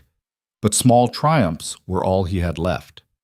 Casualties? He called to Matthias. 7 dead, 12 wounded, 3 critically. His commander's face was grim in the firelight. We can't sustain losses like this. Another few engagements and we won't have enough fighters to mount effective attacks. Then we make every engagement count. Caedric gestured at the burning supplies. This delays their mountain operations by at least 2 weeks. Gives us time to reposition and plan the next strike. The next strike that kills. How many more? Matthias rarely questioned orders, but exhaustion and grief were breaking through professional discipline. Your Grace, these people are dying for a rebellion we can't win. At what point does resistance become suicide? The question hung in smoke-filled air. Around them, survivors tended wounded and gathered supplies from the wreckage. Men and women who had chosen to follow Caedric into impossible odds, now bleeding out among enemy corpses. They were dying for him, for a vision of Valador he had articulated but could not guarantee, for partnership and principles that sounded noble in war rooms but turned brutal and expensive when measured in actual lives. Caedric had spent 8 years making hard decisions, choosing survival over sentiment, pragmatism over idealism, fear over faith. Those decisions had built an empire that collapsed the moment genuine threat arrived. Maybe Matthias was right. Maybe continuing this fight was just pride disguised as principle. Ego demanding defiance when surrender would save lives. Or maybe some things were worth dying for even when victory looked impossible. He met his commander's eyes directly. You want an honest answer? I don't know when resistance becomes suicide. I don't know if we're fighting for something real or just refusing to accept defeat. All I know is the crown tried to destroy me by attacking people depending on my protection. And if I surrender now, I'm telling every ambitious noble in Valador that fear works, that threatening the right people will make me kneel. So this is about pride. This is about proving that some men don't kneel regardless of consequences. Cedric gestured at the survivors. These people chose to stand with me knowing the odds. Denying them that choice, because I'm afraid of watching them die, is its own kind of tyranny. Matthias studied him for a long moment, then nodded slowly. For Valador. For the real one. The convoy burned itself out over the next hour. Cedric's fighters salvaged what they could and prepared to move before royal reinforcements arrived. They had maybe 6 hours before the crown responded with overwhelming force. 6 hours to put distance between themselves and retribution. Saraphina found Cedric standing apart from the others, staring at bodies scattered across the mountain pass. Enemy soldiers who had died following orders. His own people who had died choosing defiance. All of them dead because powerful men played games with kingdoms and called it statecraft. You're thinking about surrender, she said quietly. I'm thinking about whether pride is worth this cost. He gestured at the carnage. 7 more dead tonight, 12 wounded. How many more before I admit this rebellion is just elaborate suicide? As many as choose to fight. Saraphina moved to stand beside him. You didn't force anyone here. They followed because they believe what you're building matters more than individual survival. What am I building exactly? Cedric turned to face her. I lost my fortress. I lost my territories. I'm hiding in mountains with barely enough fighters for a company. The only thing I'm building is a body count. You're building hope. She met his eyes directly. Every attack we make, every supply line we burn, every small victory against impossible odds proves the crown is not invincible. That power based on fear and hereditary authority can be challenged. Hope doesn't feed people or protect them from soldiers. No. But it's what makes people willing to fight for something beyond themselves. Seraphina's voice carried conviction that cut through his doubt. You think these people are here because they're stupid or deluded? They're here because you showed them that even the most dangerous man in Valador can choose principle over power. That strength can protect instead of consume. I'm not sure I showed them anything except how to die dramatically. Then you're not paying attention, she gestured at the survivors tending wounded and securing supplies. Look at them. Really look. Those are people who discovered their own strength by standing beside yours, who learned they could fight impossible odds because you refused to teach them surrender.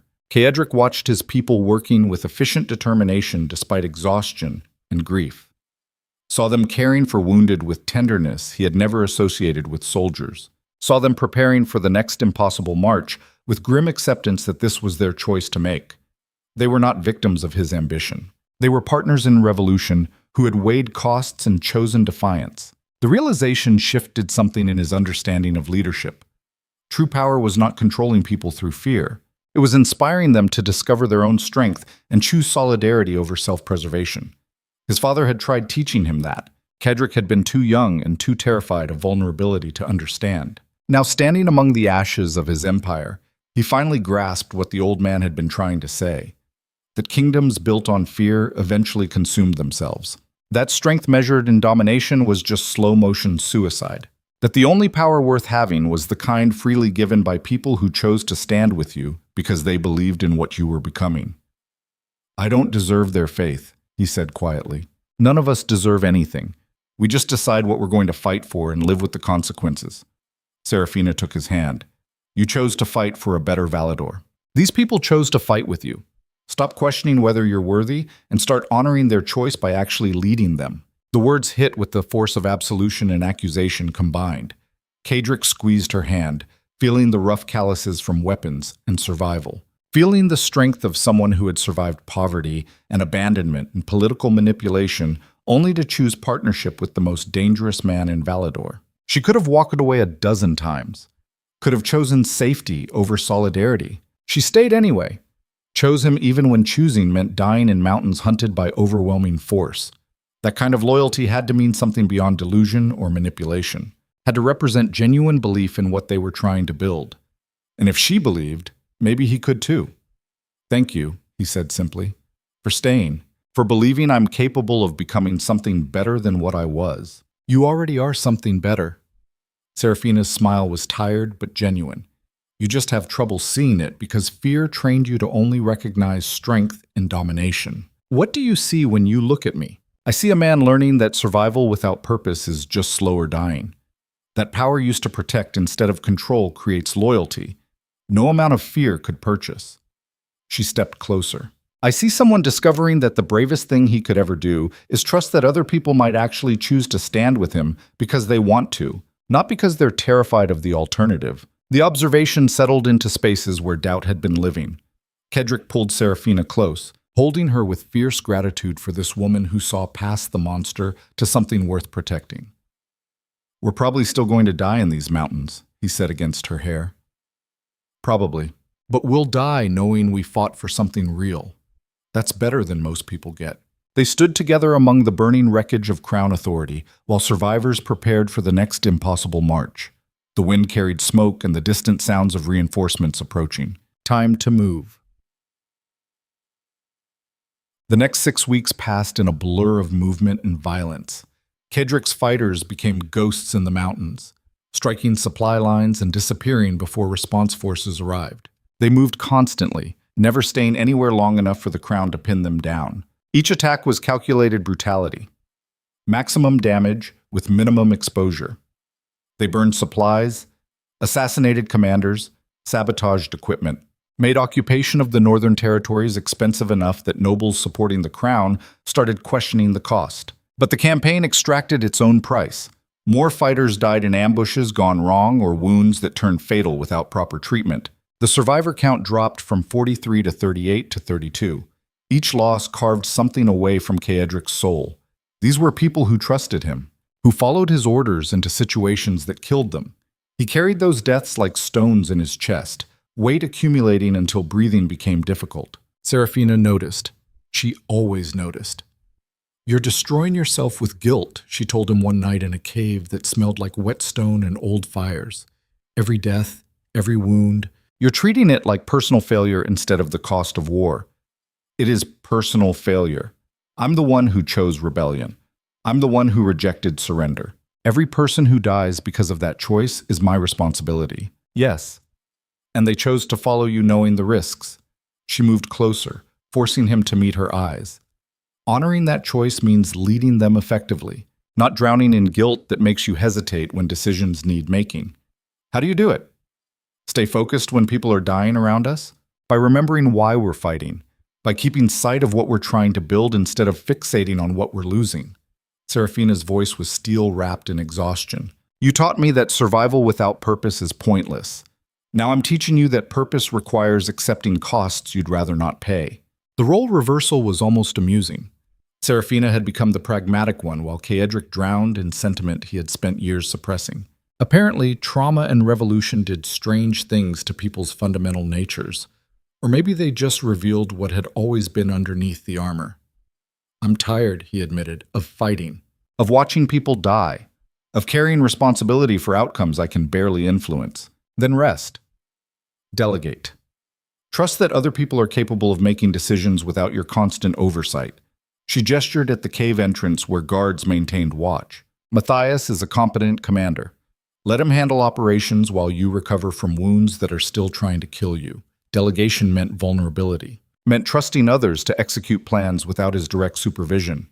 Every instinct Cedric possessed screamed against that kind of exposure. But instincts built on paranoia had destroyed his kingdom and nearly destroyed his marriage. Maybe it was time to try something different. Fine, 24 hours of actual rest while Matthias runs operations. But if anything critical develops, I'll wake you.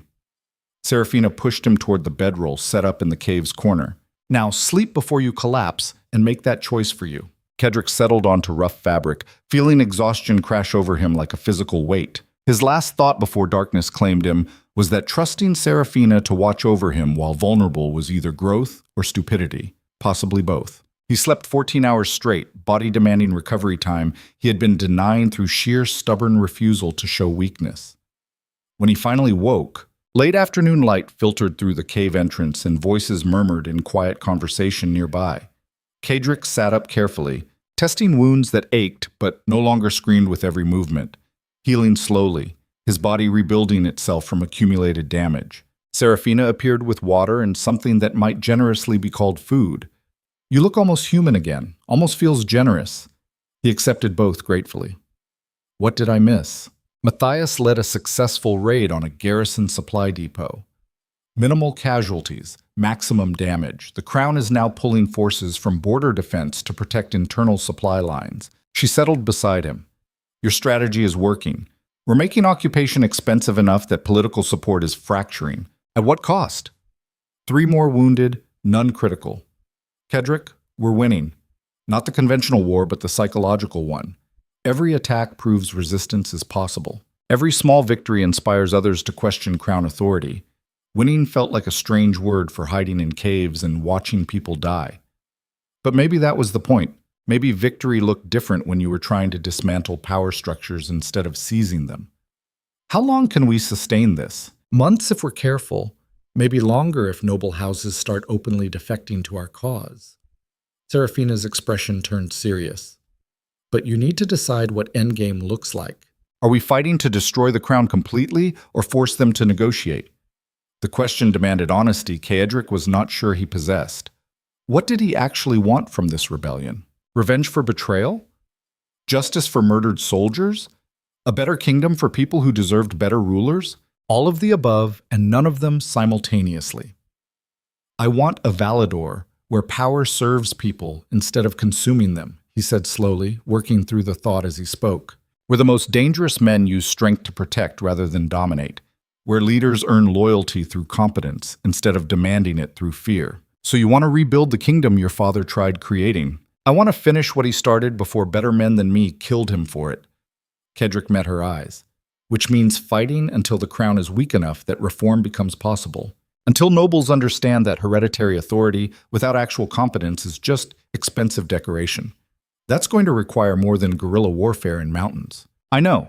Eventually we need to take territory. Build actual governing structures that demonstrate our principles work in practice." He gestured at the cave around them. "This is proving we can resist. The next phase is proving we can rule better than what we're replacing." The transition from resistance to governance was the graveyard of most rebellions. Easy to tear down existing power, exponentially harder to build something better in the ruins. But Kedrick had spent 8 years learning how to rule through brutal efficiency. He knew logistics and administration and the 1,000 small details that separated functional government from chaos. He just needed to apply those skills to something beyond personal survival. "We start with the territories we've been operating in," he continued, thinking strategically. "Establish security and basic services. Show people that our authority protects better than the Crown's. Build support from the bottom up instead of trying to seize control from the top down." Saraphina listened with the focused intensity of someone hearing the beginning of something significant. "You're talking about building a rival government. I'm talking about proving that legitimate authority comes from competence and care for people's well-being, not from crowns and hereditary claims." He felt certainty crystallizing. "The Crown calls us rebels and traitors. We become exactly that by building a kingdom that works better than theirs.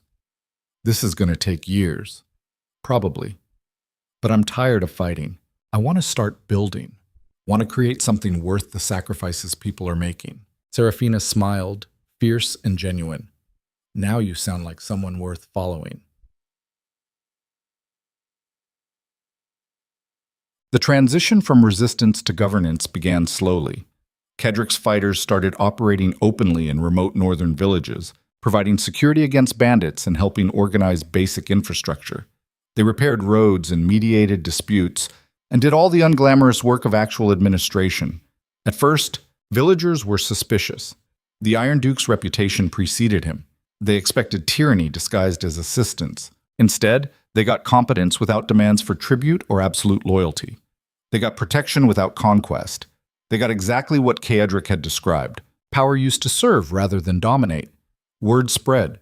More villages requested assistance than small towns. Within 3 months, Ceadric was effectively governing a significant portion of the northern territories despite having no legal authority and being actively hunted by crown forces. He governed through necessity and effectiveness, through proving daily that his administration worked better than absent royal authority. Noble houses noticed. Some declared openly for his cause. Others maintained official loyalty to the crown while secretly providing supplies and intelligence. Political calculations shifted as it became clear that the Iron Duke's rebellion was not collapsing but evolving into something more dangerous. A functional alternative to royal governance. The crown responded with escalating military operations. Larger forces deployed to crush the rebellion before it transformed into genuine threat. Battles became larger and more brutal as both sides committed serious resources. Ceadric's casualties mounted. The 32 survivors from the initial convoy attack grew to nearly 300 fighters as volunteers joined, but losses accumulated faster than recruitment. Every engagement cost lives he carried like stones in his chest. The worst came during a battle for a strategic mountain pass. Crown forces caught Ceadric's fighters in a prepared ambush, turning what should have been simple defense into desperate survival. Matthias died holding a choke point, giving others time to escape. 40 fighters died alongside him. Ceadric watched from an elevated position, unable to intervene without sacrificing the entire force. Watched loyal people die because he had led them into a trap built on intelligence he failed to verify. Watched his oldest friend fall defending principles Ceadric had articulated but could not guarantee would ever become reality. The guilt was crushing, physical weight pressing down until breathing became impossible. He had gotten Matthias killed, had gotten 40 people killed, had chosen strategy over individual lives, and now carried responsibility for those deaths. Saraphina found him hours later, still standing at the overlook, staring at the battlefield below, where bodies cooled in mountain wind. "You're going to destroy yourself with this," she said quietly. "I got them killed, made promises about building something better, and led them into slaughter. You led them into war. People die in war." Saraphina moved to stand beside him. Matthias knew the risks. He chose to hold that position because it saved everyone else. Dishonoring that choice by drowning in guilt serves no one. How do you carry it? All the death and sacrifice? By remembering that the alternative is worse. That kneeling to the crown means accepting a kingdom where power consumes people until nothing remains except fear and resentment. She gripped his arm hard enough to hurt. "You started this rebellion to prove that strength could protect instead of dominate. Matthias died, proving you were right. Honor that by finishing what you started instead of giving up because the cost is higher than you wanted to pay." The words were brutal and honest, and exactly what Ceadric needed to hear. Saraphina had learned his own lessons too well, had become the pragmatic voice keeping him focused when sentiment threatened to overwhelm strategy. They had switched roles completely. She had become the ruthless one, while he drowned in emotions he had spent years suppressing. Partnership meant balancing each other's weaknesses, meant being strong when the other person faltered. Ceadric pulled her close, holding on like she was the only solid thing in a world collapsing around him. "I don't know how to do this without him. Matthias was the one person who understood where I came from and where I was trying to go. You have me." Saraphina's voice was muffled against his shoulder. "And you have 300 people who believe in what you're building. That's not nothing. It's not enough. It's what we have. So we make it work or we die trying." The acceptance of mortality was freeing in its own way. They were probably going to die fighting this war. The odds remained overwhelming despite small victories and growing support. But dying while building something worth the sacrifice was better than surviving through compromise that betrayed everything they fought for. Ceadric kissed the top of Saraphina's head, tasting smoke and exhaustion. "Thank you for keeping me functional when falling apart would be easier." "You're welcome. Now come back to camp before you freeze to death standing here." They returned to find fighters tending wounded and preparing defensive positions. 300 people who looked to Ceadric for direction despite knowing that following him meant probable death. The responsibility should have been crushing. Instead, it felt almost like redemption, like a chance to prove that power could be wielded without becoming the monster fear created. He addressed them that night around fires that pushed back mountain darkness, told them the truth about losses and odds, and the brutal reality that they were fighting a war they might not survive, but also told them why it mattered, why building a kingdom based on competence instead of hereditary authority was worth dying for, why proving that strength could protect instead of consume would change Valador forever. They listened with the focus of people who had already weighed costs and chosen defiance. When he finished, they stood as one and renewed their commitment, not because they were stupid or deluded, but because they believed what he was building mattered more than individual survival. Cedric felt something crack open in his chest, some final wall breaking under the weight of their faith. He had spent 8 years becoming the Iron Duke, becoming feared and isolated and convinced that power required emotional distance. These people were teaching him that the opposite was true, that genuine strength came from connection, from standing with others instead of above them, from being vulnerable enough to admit you needed help and brave enough to accept it when offered. His father had tried teaching him that. Cedric had been too terrified to listen. Now, standing among people who chose to follow him despite knowing the cost, he finally understood what the old man had been trying to say, that kingdoms built on fear eventually consumed themselves, that power without purpose was just elaborate suicide, that the bravest thing any leader could do was trust that other people might actually choose solidarity over self-preservation if given the chance. It was a better legacy than domination had ever offered. Ikis. The war turned slowly. Not dramatic victories, but accumulation of small gains. Territory secured. Villages governed effectively. Political support shifting as nobles calculated that Cedric's administration worked better than crown incompetence. The king responded with increasingly desperate measures. Brutal crackdowns on suspected rebel sympathizers. Punitive taxation to fund military operations. Policies that alienated the very people the crown needed to maintain authority. Every harsh measure drove more support toward Cedric's cause. Every execution for suspected treason created martyrs. Every burned village proved his argument that hereditary authority without competence was just expensive tyranny. The crown was destroying itself trying to destroy him. Cedric watched it happen with grim satisfaction and deep sadness. This was his kingdom tearing itself apart. His people dying because powerful men could not accept that the world had changed beneath their feet. But change was absolute. The question was whether transformation happened through adaptation or catastrophic collapse. The crown had chosen collapse. Cedric was trying to build something from the wreckage. 18 months after Blackthorne fell, the northern territories declared independence under Cedric's governance. Not rebellion anymore, but secession. The formation of a new kingdom based on competence and consent rather than hereditary claim. The crown declared war officially, sent armies to crush the upstart duke who dared challenge royal authority. Those armies met forces loyal to Cedric. 300 fighters had become 3,000, then 10,000 as entire noble houses defected with their retainers. The mathematics of civil war shifted toward outcomes that looked increasingly grim for the crown. The decisive battle came at the Frost River crossing. 20,000 royal soldiers against 15,000 rebels defending territory they believed in protecting. Cedric stood on the battlefield's edge, watching armies position for engagement. Beside him, Saraphina wore armor and carried weapons with the competence of someone who had spent 18 months learning to fight. "Last chance to avoid this?" she said quietly. "We could still negotiate. Find compromise that preserves both sides. The crown doesn't compromise. They dominate or they destroy." Cedric kept his eyes on the field. This battle determines whether Valador reforms or collapses entirely. No pressure then. He smiled despite the weight pressing on his chest. None at all. The battle began with arrow volleys that darkened the sky, then cavalry charges that shook the frozen ground, then desperate close combat where individual skill meant less than disciplined coordination. Cedric fought in the center, leading by example instead of commanding from safety. His people needed to see him bleeding alongside them, needed to know he risked the same death he asked them to face. Around him, fighters who believed in what he was building died to protect it. Fell defending principles that sounded abstract until measured in actual blood and sacrifice. The crown's forces broke first. Professional soldiers, yes, but fighting for wages and fear rather than genuine belief.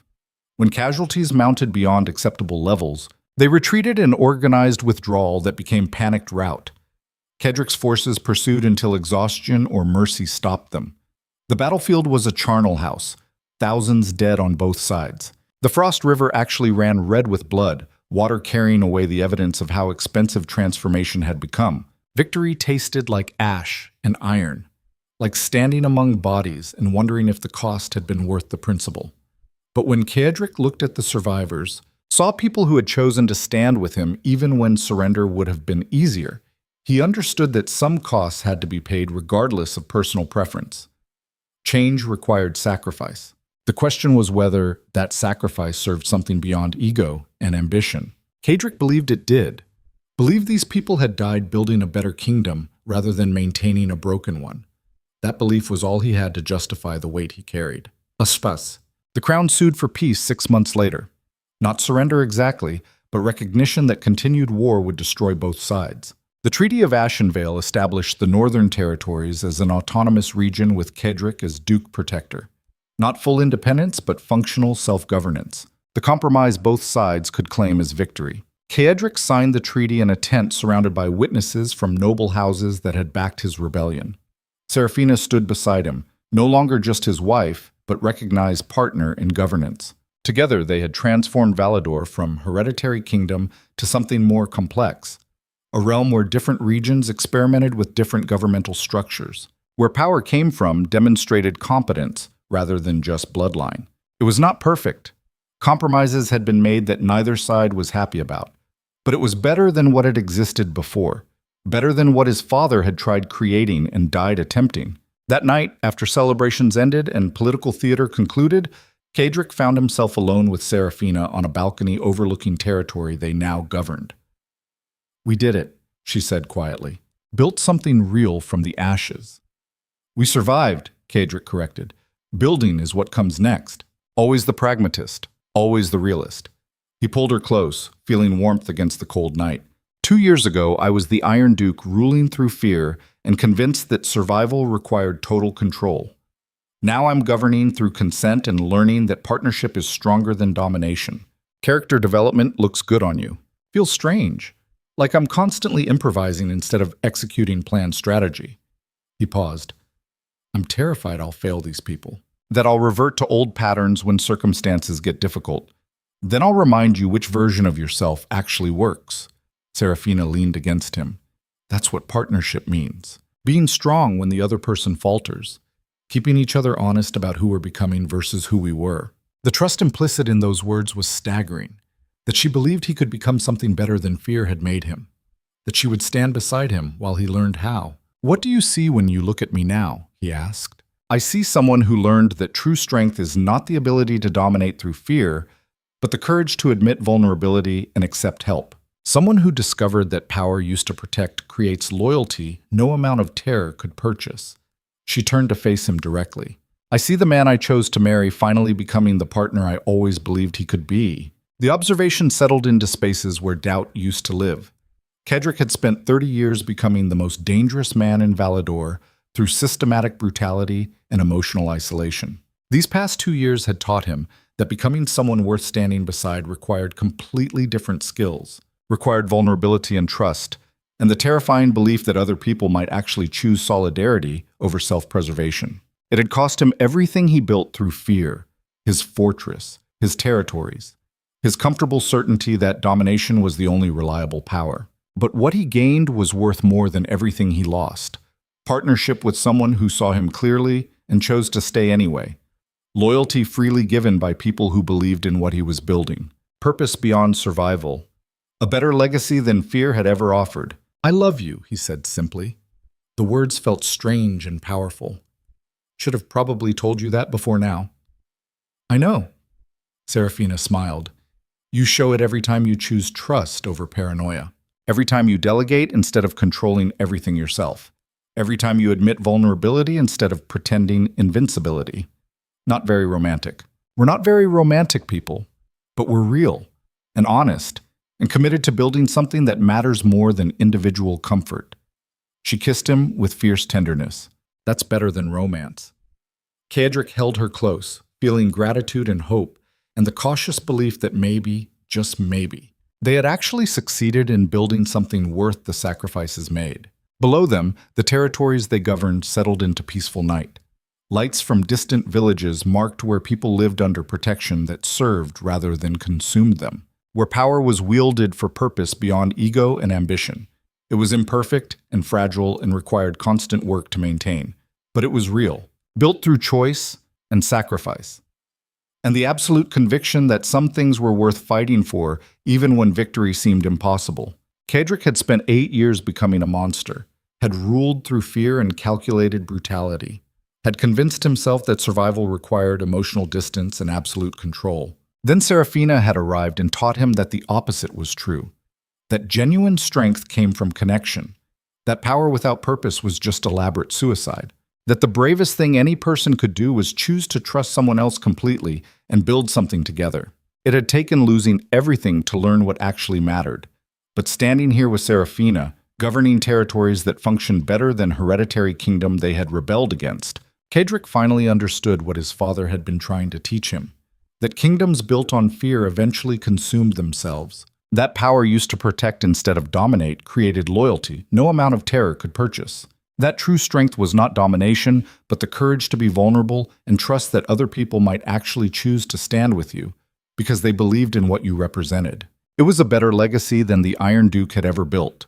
And as morning broke over a kingdom transformed through revolution and sacrifice, Cedric stood with his partner looking toward a future they would build together through continued choice rather than enforced submission. The monster still existed inside him, would always exist, forged through trauma and survival in a world that rewarded brutality. But now he had someone to remind him that strength had other expressions, that power could serve rather than consume, that becoming someone worth standing beside required completely different courage than becoming someone everyone feared. They descended from the balcony together as dawn touched the territories they governed. Work waited. Administration and arbitration, and the 1,000 small decisions that separated functional government from chaos. But they would face it together, partners who had chosen each other against every logical reason and built something real through that choosing. The Iron Duke and his fierce wife, no longer just surviving, but actually living, building a kingdom worth the sacrifices made to create it. And if that was not victory in the conventional sense, it was something better. It was purpose, partnership. The courage to become something beyond what fear had created. That was the legacy Cedric would leave, not the brutal efficiency of the Iron Duke, but the hard-won wisdom of a man who learned that true strength came from standing with people rather than above them, who discovered that power used to protect was worth more than power used to dominate, who found that the bravest thing he could ever do was choose vulnerability and trust and partnership over the comfortable isolation of fear. It was a better story than Empire had ever offered, and as they walked together into the future they were building, Cedric felt something he had not experienced in 30 years. Peace. Not the absence of conflict, but the presence of purpose. The knowledge that what he was becoming mattered more than what he had been. That was enough. That was everything. This story is entirely fictional and created solely for entertainment.